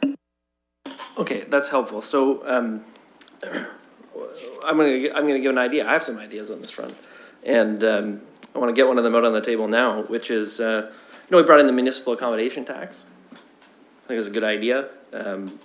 Helps to support tourism infrastructure on the capital side, and the city portion can go into that. It's probably a couple $1 million a year, and it's split. Part of it goes to Tourism London. Tourism London can help use that money, and they can do their tourism promotion things. and they get an equivalent amount of going into Tourism London. So I think it's a good opportunity to talk about reducing the amount of property tax money that's going into Tourism London. So, you know, we're talking about cost shifting and splitting and all these things, who should pay for what? I mean, I think a principle that I believe in is that tourism should pay for tourism, and that property taxes should go to things that are only payable by property taxes, you know? Like, that's the primary purpose for them, right? Resurfacing roads, building community centers, like, these are things that property taxes are sort of the first priority for. And when we have something like a municipal accommodation tax that can pay for these other things, and only those other things, that should be the first choice for those. So I think having a discussion around how do we step that down, I don't mean just take it all away in a big surprise, you don't have any more tax supported budget, but starting to step that down is a way of adjusting things, right? And so I think if we want to have those kind of conversations, I'm happy to have them, but those are difficult conversations. Not everybody, I'm sure not everybody around this table would agree how fast you should do that, you know, whether that's a good idea, whether you should start somewhere else first, right? Like, there's some other service that should be dealt with first. But that is a difficult process, and I think if we're going to start in on that, we should understand what the parameters are, what the timeline is like for that it could take a while, as Mr. Hayward was discussing. It might not necessarily be back to us before we're dealing with the multi-year budget in the first place, so it might be in an update or something like that. And I'm willing to have the conversation, but I do think it's, it could go in a lot of different directions. I just want to make sure everyone understood that at this point. Yes, and I'm with Councillor Helmer, or Deputy Mayor Helmer, I just want to interrupt because I want to ask our staff a question, because the way that I heard both Mr. Hayward's answer as well as the direction when Councillor Kaibaga described it was, and the way that I'm reading the motion is, the types of things that you're talking about, that would be the purpose of this future SPPC meeting, with the matter of service reviews would come up. So staff would have basically a report that outlines, here's the kind of the list of things we're doing. We would say, here's the types of areas we're potentially interested in having the discussion, like the one that was just given as an example, and then that particular work and review could come out of that. In other words, the purpose of F is to layer another meeting into the process to have the discussion. Right now, that councils do not have to go on the spot and say, here's the 5 things that I think should be on that list right here. Was my understanding of the motion. I want to make sure that's staff's understanding, because I don't want anybody to vote on anything without understanding exactly what it is, and I'll make sure the mover and the seconder confirm that that's their intent as well. So through the chair, that would be our understanding. It would be a future meeting that you'd discuss this at. Yeah. Maybe I could just confirm with Councillor Kaibaga and Councillor Squire that they also agree.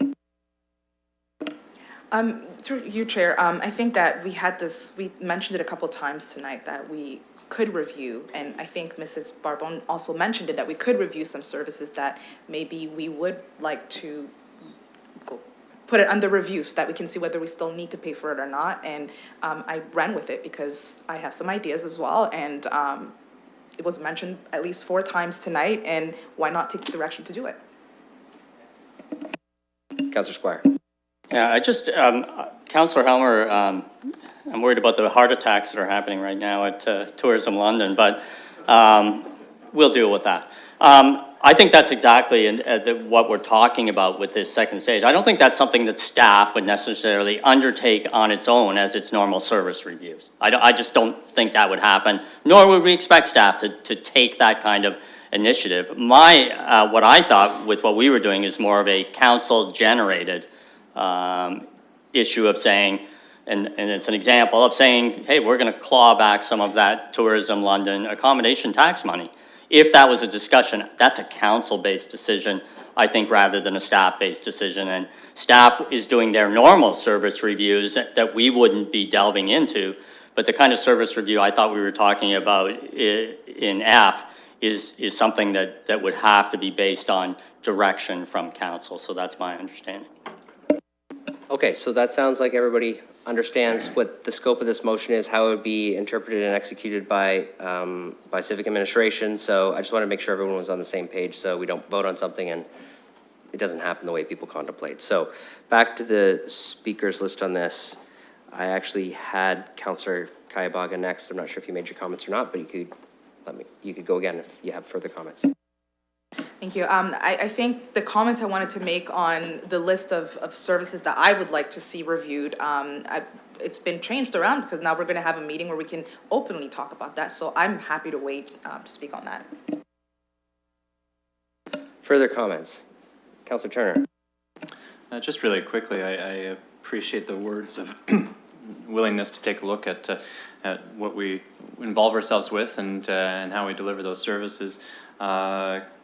Council, I think 2 terms previous, had a services review committee, which was disbanded midterm and didn't complete the work. But if we take a look at parallels with the audit committee helps to set the audit plan and the areas of focus that are of interest to the corporation to make sure that there's good oversight in those areas. It doesn't take a look at everything. It takes a look at very specific and targeted items that are identified as potential risks for the municipality, whether that's process controls or from a monetary standpoint. So I wonder, I mean, the work that we're talking about here conceptually can be massive and really large. How do we break that down in a way that's manageable? One debate at SPPC is not going to address this. So I'm bringing it up as a word of caution. More than anything, I can kind of see where people are going with this.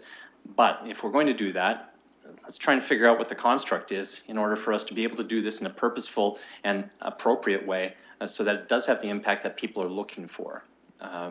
Because if we're just kind of throwing stuff out onto the floor, then we're going to find ourselves in some really interesting political debates, I guess, really. So. Further comments? Okay, if there are none, then what we can do is vote on F. This will be approval of F. We're not going to go back and approve the whole motion. This is committee, so we're going to do F, and then we're going to go back to the other components. So just so people are clear that this is your shot at voting for F. So no further discussion. We'll open that for voting.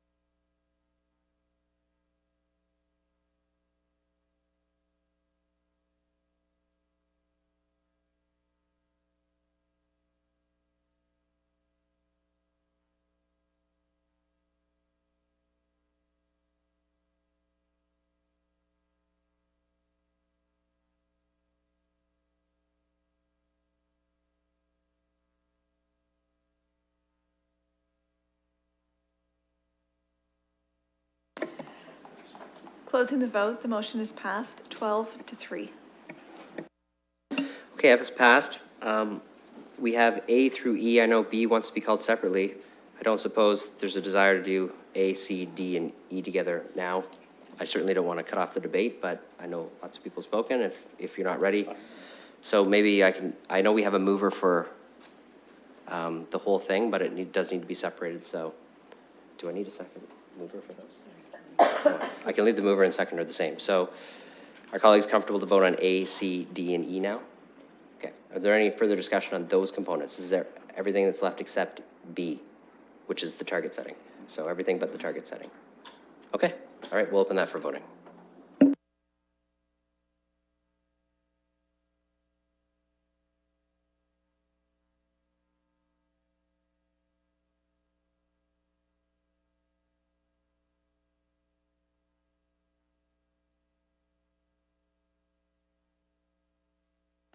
Closing the vote, that motion is passed 15-0.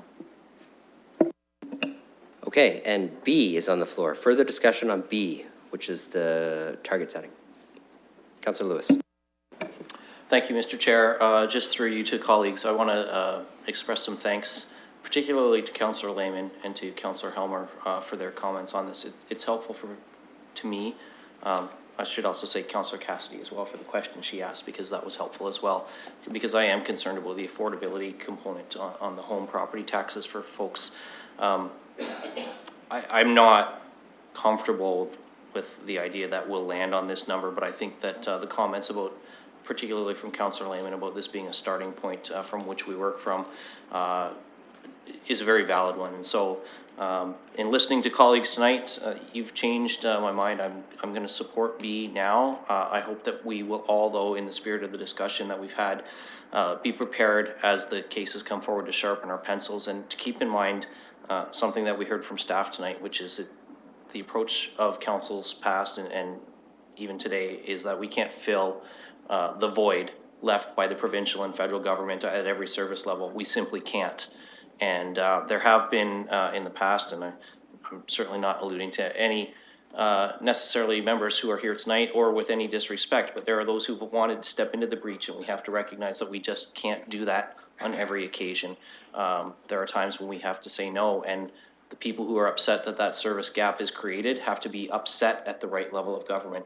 Yes, it's complicated sometimes to trace that back, but we make it complicated when we try and step into that void and fill a role that is the federal government's role or that is the provincial government's role. So we have to be willing to let the MPPs or the MPs answer for the decisions that their levels of government make and make the choices that are right for Londoners as a municipal government. So thank you, colleagues, for the great debate, and to those of you who helped me change my mind on this one.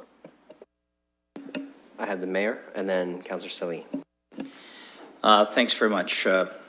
Colleagues, we can only control what we can control, and I think the game's clearly changed. No matter what we do and pass as a council, we'll have an extra 0.5% that we have to deal with as a result of provincial downloading. I think we've heard clearly from the Treasurer that just to maintain existing services with a few tweaks, we're talking about 2.2% prior to any review that may well occur as a result of Councillor Kayabaga's motion and the chance for us to review that. I think we owe it to ourselves as colleagues and councillors and Londoners to see what the range of options are, which is why I'm going to be supporting this target, because while I think it's premature to know where the final numbers are going to end up, and I appreciate we haven't yet had the conversations with boards and commissions, we still haven't heard from the public. And I think that's really a key component of this. So I think our focus in terms of gathering our information and getting the feedback we need is crucial. And I think that puts us in a better position, I hope, to determine how best to serve Londoners. So I will support this, this motion, knowing that in a 4-year cycle, we will be in a position to provide flexibility. And I think the other side, and I agree with Deputy Mayor Helmer, I'm not optimistic that there will be an upward trend in this in terms of, or pardon me, a downward trend in terms of taxes. Certainly, I think if anything, we may see some additional downloading, but that's only speculation at this point, and I think we don't know what we don't know. So to give council, for council to give staff a target, I think is reasonable, and I have got great confidence that if they can, with our input or certainly of their own volition, find ways to save monies, I've got every confidence they'll do that. So I'll end it there. Thank you, Chair. Councillor Salee. Thank you, Mr. Chair. I had a question. I noticed, I looked at this earlier before today, and I just double checked right now. It was last updated April 8th, 2019, so I'm hoping that's a good sign from the province. And specifically talking about the senior homeowners property tax grant. And I know that's something that sometimes maybe is underutilized in our community here in London. I think, you know, when I deal with staff, they remind me of that, and we try to get the word as much out as possible. So I just wanted to, I guess, ask our administration if we anticipate that, you know, that may change. I haven't had any indications. And then also my other question to that is recognizing that the threshold is 50,000 and 35,000 for people, certain incomes. But have we heard feedback from residents where they said that, you know, maybe that number needs to increase? I know that number has been set some years ago. So I'm just wondering, is there an advocacy role that this council may play on that relief? And or I think it's not within our purview to change the amount, if I'm not, sorry, for us to give a grant because we as a municipality can't do that. That's why the province is doing that. So maybe that background information would be helpful through the chair. Ms. Barbone. Through the chair, we can certainly bring back some information on that, and we know, especially as we're looking, there were some other things that we've been investigating as well in terms of bringing forward information. So I don't have that specific information right in front of me, but something we can certainly report out on to bring that information to council. Councillor Sully. Thank you, Mr. Chair. And Mr. Chair, I'll leave it with you, but I'd be more comfortable with just kind of formalizing that, just have some wording, because I think it's a good intent. I've heard, even tonight, a lot of us had an interest in the senior community, and I think if we just get that report back, there's no decision-making on that with the greater report that will come back. So I'd hope to move that if there's a seconder, but I'd leave it to you if you think it's not appropriate time at this time. Let me just check with her. I think they're going to get you the information. I'm not sure if we need a motion. I want to make sure I understand your intent of what staff's going to do to see if it's necessary to provide direction. But Ms. Barbone, you understand what the councillor is asking for, and you can bring it back. Your desire is to have it come back to a meeting rather than you just get the information. Is that, yes, that's going to happen. So you've done it. Good job. I don't know if you need to make a motion at this point. Okay. Councillor Lehman. Thank you. Just a word of, I don't want to say caution, but just of understanding to the boards and commissions, which we've spoke about many times tonight. We're going to need their help I believe, to hit this number. And I don't want 2.7 to be the green light for all boards and commissions to work to. I mean, there's going to be some boards, such as the Middlesex Health Unit, that are going to see their share of downshifting of costs, but not every board and commission will see that. So as we work, all of my fellow councillors with our boards and various boards and commissions, please convey that this 2.7 comes from 2.2 to status quo plus 0.5 that has been downloaded. We're going to have to work very hard to achieve some of the things that we want to in a strategic plan. And the boards and commissions will be playing a big role in helping us achieve this number. Thank you. I believe Ms. Barbone can clarify this, but my understanding is that the boards and commissions don't just get the 2.7% target. It's the boards and commissions will be engaged with by our staff based on the budget envelope that we've established. That means each board and commission will have their own different targets, if Ms. Barbone can confirm that. Yes, through the chair, that is correct. So based on the 2.2, we will provide guidelines for all the boards and commissions with respect to personnel versus other budget impacts. So the 2.7 and the impacts on downloading will be likely borne corporately because those will come through the request, but we will look at how we can strategize in terms of bringing the information forward in a very clear way in terms of what's cost to maintain versus other incremental increases so that council has a very clear way of differentiating between what all the pressures are. Councillor Lehman. Yeah, I understand that. It's just that sometimes a number gets publicized and everyone gets their head around that number. And I just don't want various boards and commissions to think, well, 2.7, if we get to 2.6, we're beating council, because we have different challenges than they do. And I understand, given that some boards have greater pressures than we do, such as the Middlesex Health Unit, that's the only plea I was giving to those organizations. Great, thank you. Councillor Hopkins, then Councillor Hillier. Thank you, Mr. Presiding Chair. I want to thank my colleagues for this conversation.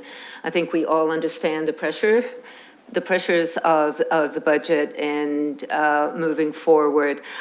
But I do believe in the multi-year budget, and I want to thank staff. I know it's a lot of work, especially this time of year, and the uncertainty that's going on. I really think it's important that we get informed, and the information that you provide us and give us that guidance to some extent is really important.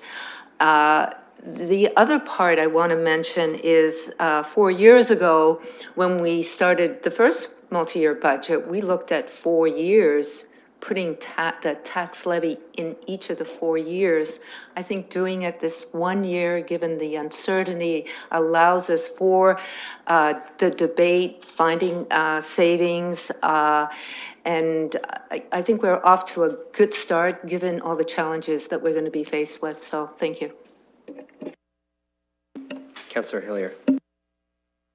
Yes, I'm wondering if a small friendly amendment would be required for B, just to make it a little more palatable. At the very end, where it says an average annual tax increase in excess of 3.2% would be required. If that said could be required, would that make that more palatable? Let me just clarify, that piece of the motion is basically an information piece to identify what would be required if council were to do all of the strategic plan in 4 years, which is, I think, more for information, and it is true that is what would be required to do that. So I'm not sure, I don't think it's gonna change anything. That's just how it is. Councillor Van Holst. Thank you very much. I apologize. I missed Councillor Pelosa. She was first. Sorry. Thank you, Presiding Officer, for recognizing me, and certainly to my colleagues for working through this tonight, recognizing the time, and we were hoping to only be here for a short while. Thank you to staff for the information, and as we've had conversations throughout the night, recognizing our different boards that we serve on, I won't recognize one for my colleague, won't have to roll away again. But certainly it being noted that different boards ask what they will of us, which makes it really hard to plan. We also service 2 different conservation authorities, and as their budgets are cut, it's certain programming that the city will have to fill. If it's flood mitigation, tree plantings, shoreline protection, erosion, like whatever we're dealing with, some programs we will still have to find a way forward. I'm appreciative of our 4-year multi-budget. We plan for best case. Staff is very responsive on helping us get through the hurdles that we're going to hopefully not face, but probably are coming. And I know, at least from the boards I'm serving on, very mindful of what hat I'm wearing in what space with my legal obligations to those boards, but making them mindful, as another councillor has already brought up, of our pressures that we're facing to service London and our homelessness issues and poverty in the city.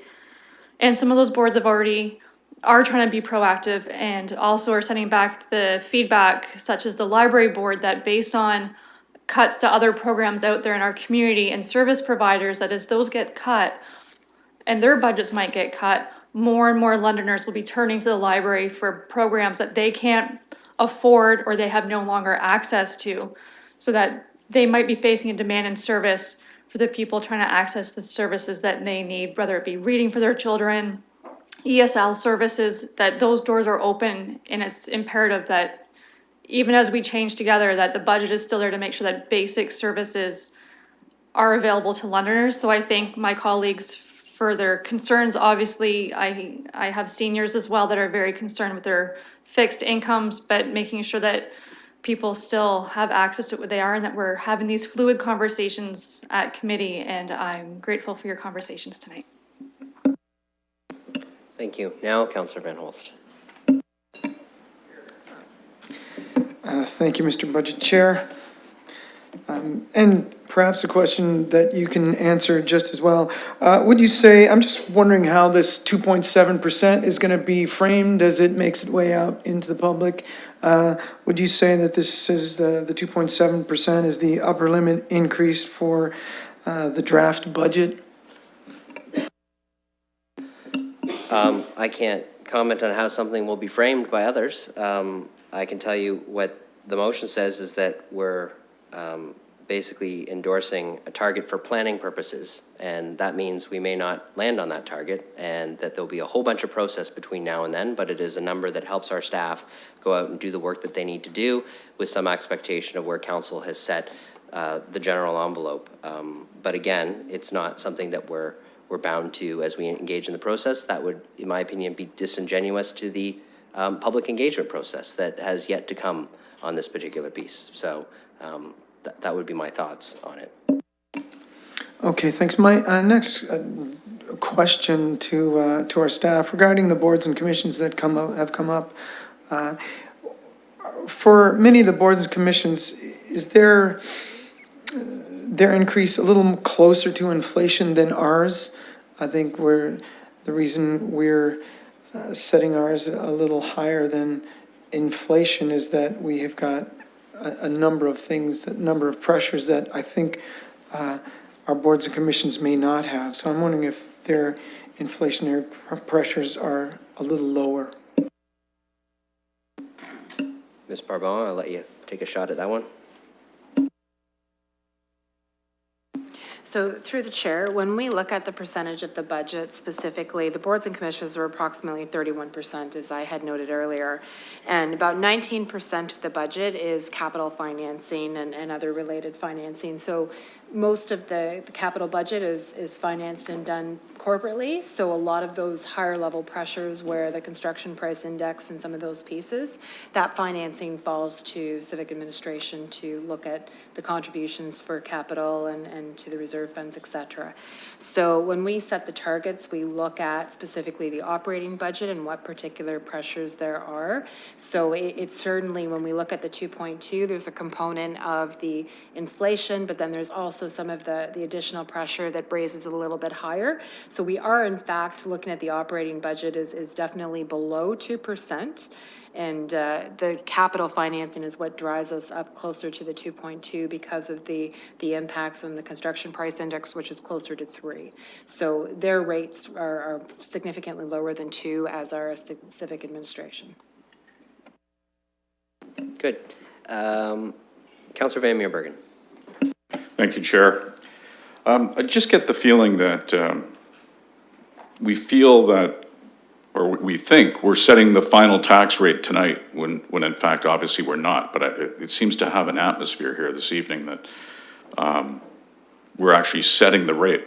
And in fact, what we're doing is, and we have to remind ourselves, is that we're just simply looking for a target that will encourage the finding of savings and send a message out, not only to the corporation, but also to the boards and commissions, that we are in a serious situation in terms of going back to the people to unendingly open their wallets. And that can't continue. And so to send that proper signal, we have to send a proper target. And 2.7 being well above inflation is not the proper target. Any other discussion? Okay, looks like we can vote on B. So B is moved and seconded. I'll open the motion for voting.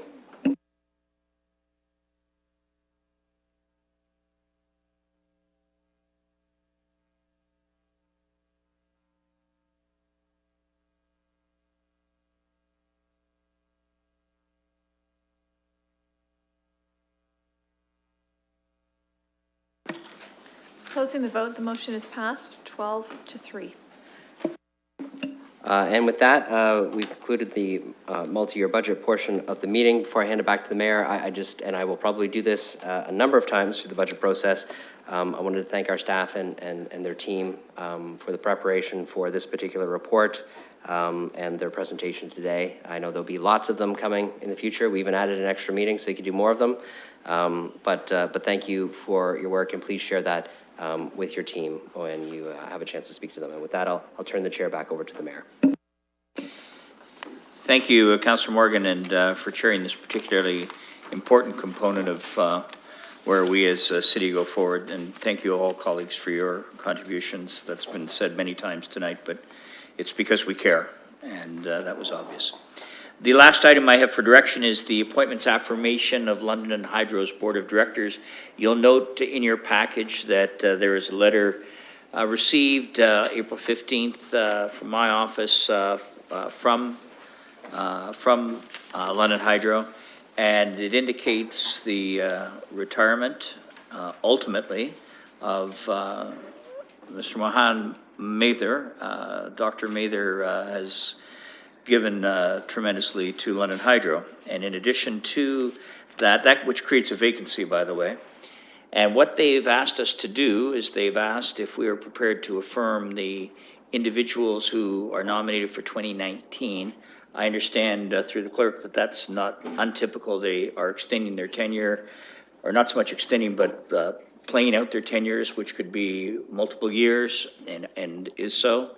But this retirement does create one vacancy. They've put forward a name of an individual, the Provost and Vice President Academic of Western, Andy Rymack. Dr. Rymack had applied previously, so it'll be a name that will be familiar to many of you. And they have recommended that his name be considered. But I'm at the pleasure of council. We have a couple of options here. To advise you, the meeting that takes place with the confirmation of those who are filling out their terms and continuing them, that happens in the annual meeting in June. And the one vacancy, it's been asked that that be filled for the purpose of replacing Dr. Mather and in time for that June meeting as well.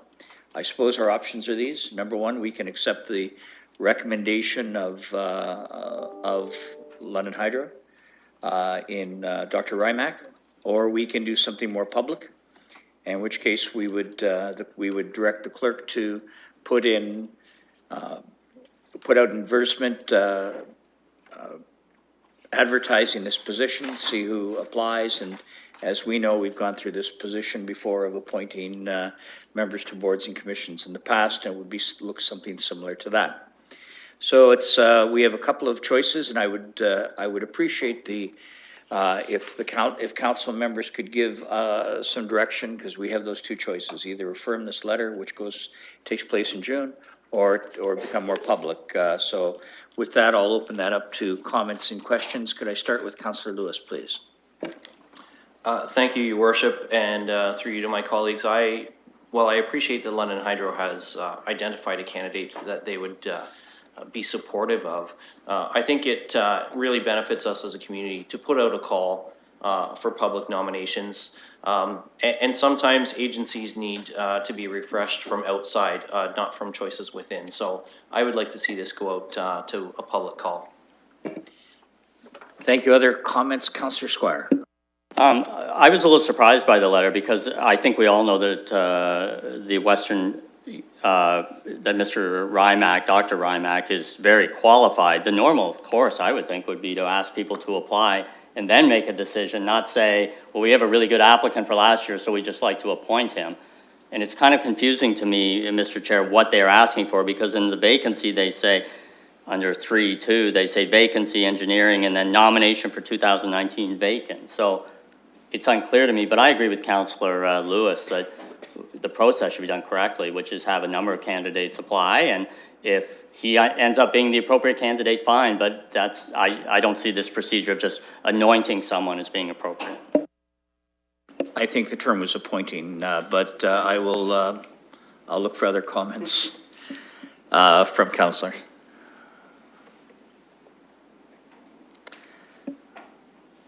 I haven't seen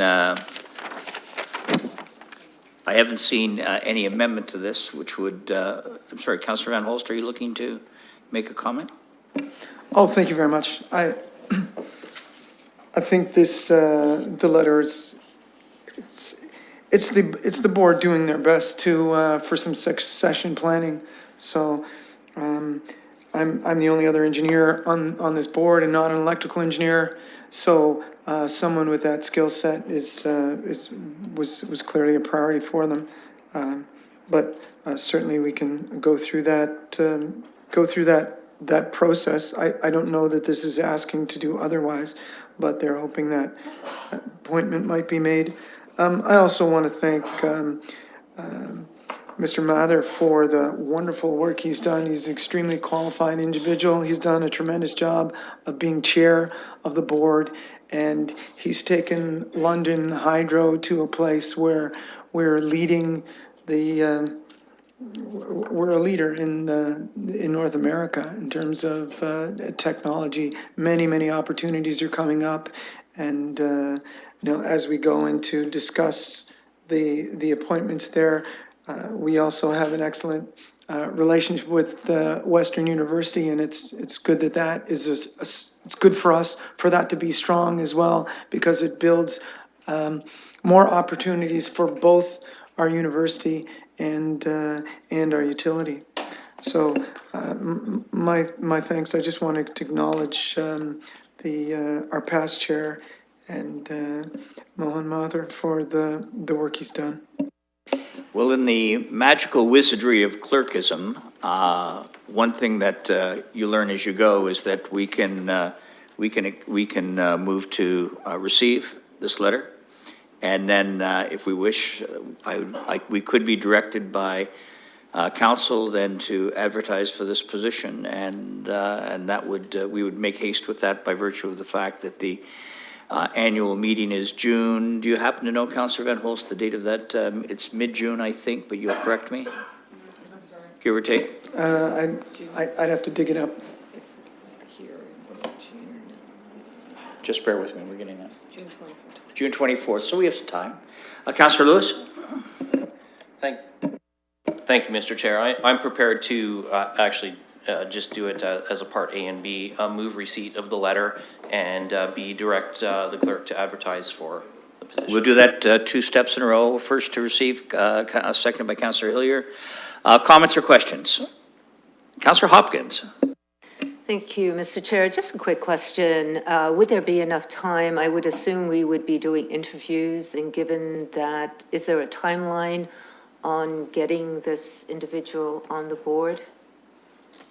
I would believe that would be June 24th, because the vacancy, and having spoken to Dr. Mather, he is prepared to stay on the board until a replacement is done, is put in place.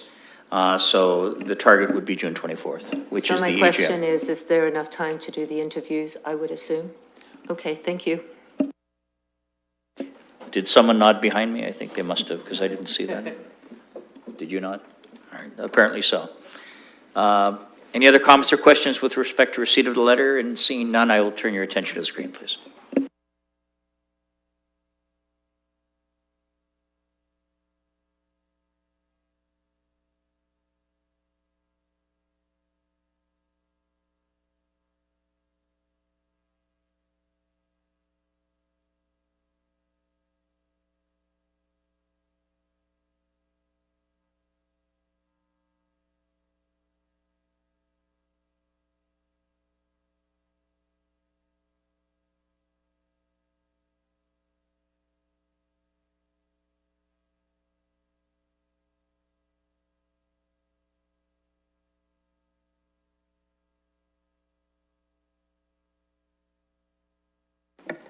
Closing the vote, the motion is passed 15-0.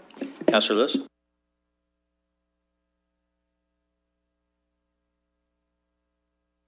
If you look, we've got a motion, but I need a seconder for Councillor Lewis's motion there. It is an A and B, but we split it, so Councillor Kayabag is seconding. We didn't split it, sorry. No? Well, I split it. And I split it on the basis, to be clear, colleagues, that we were receiving. Was there any misunderstanding of that we were going to receive the letter? I appreciate that. Having said that, the second part now is that we would then ask the clerk to undertake. So we'll take that same motion that looks a lot like the one we just voted on, if that's easier, but that's 2 separate pieces, and I just want to be clear that's how we expressed it, our intention, that it be split into 2. Are we good with that? Councillor Kayabag, by saying yes, you get to second the motion. It's quite swell, actually. It's good. Swell. So, we will turn your attention to the screen.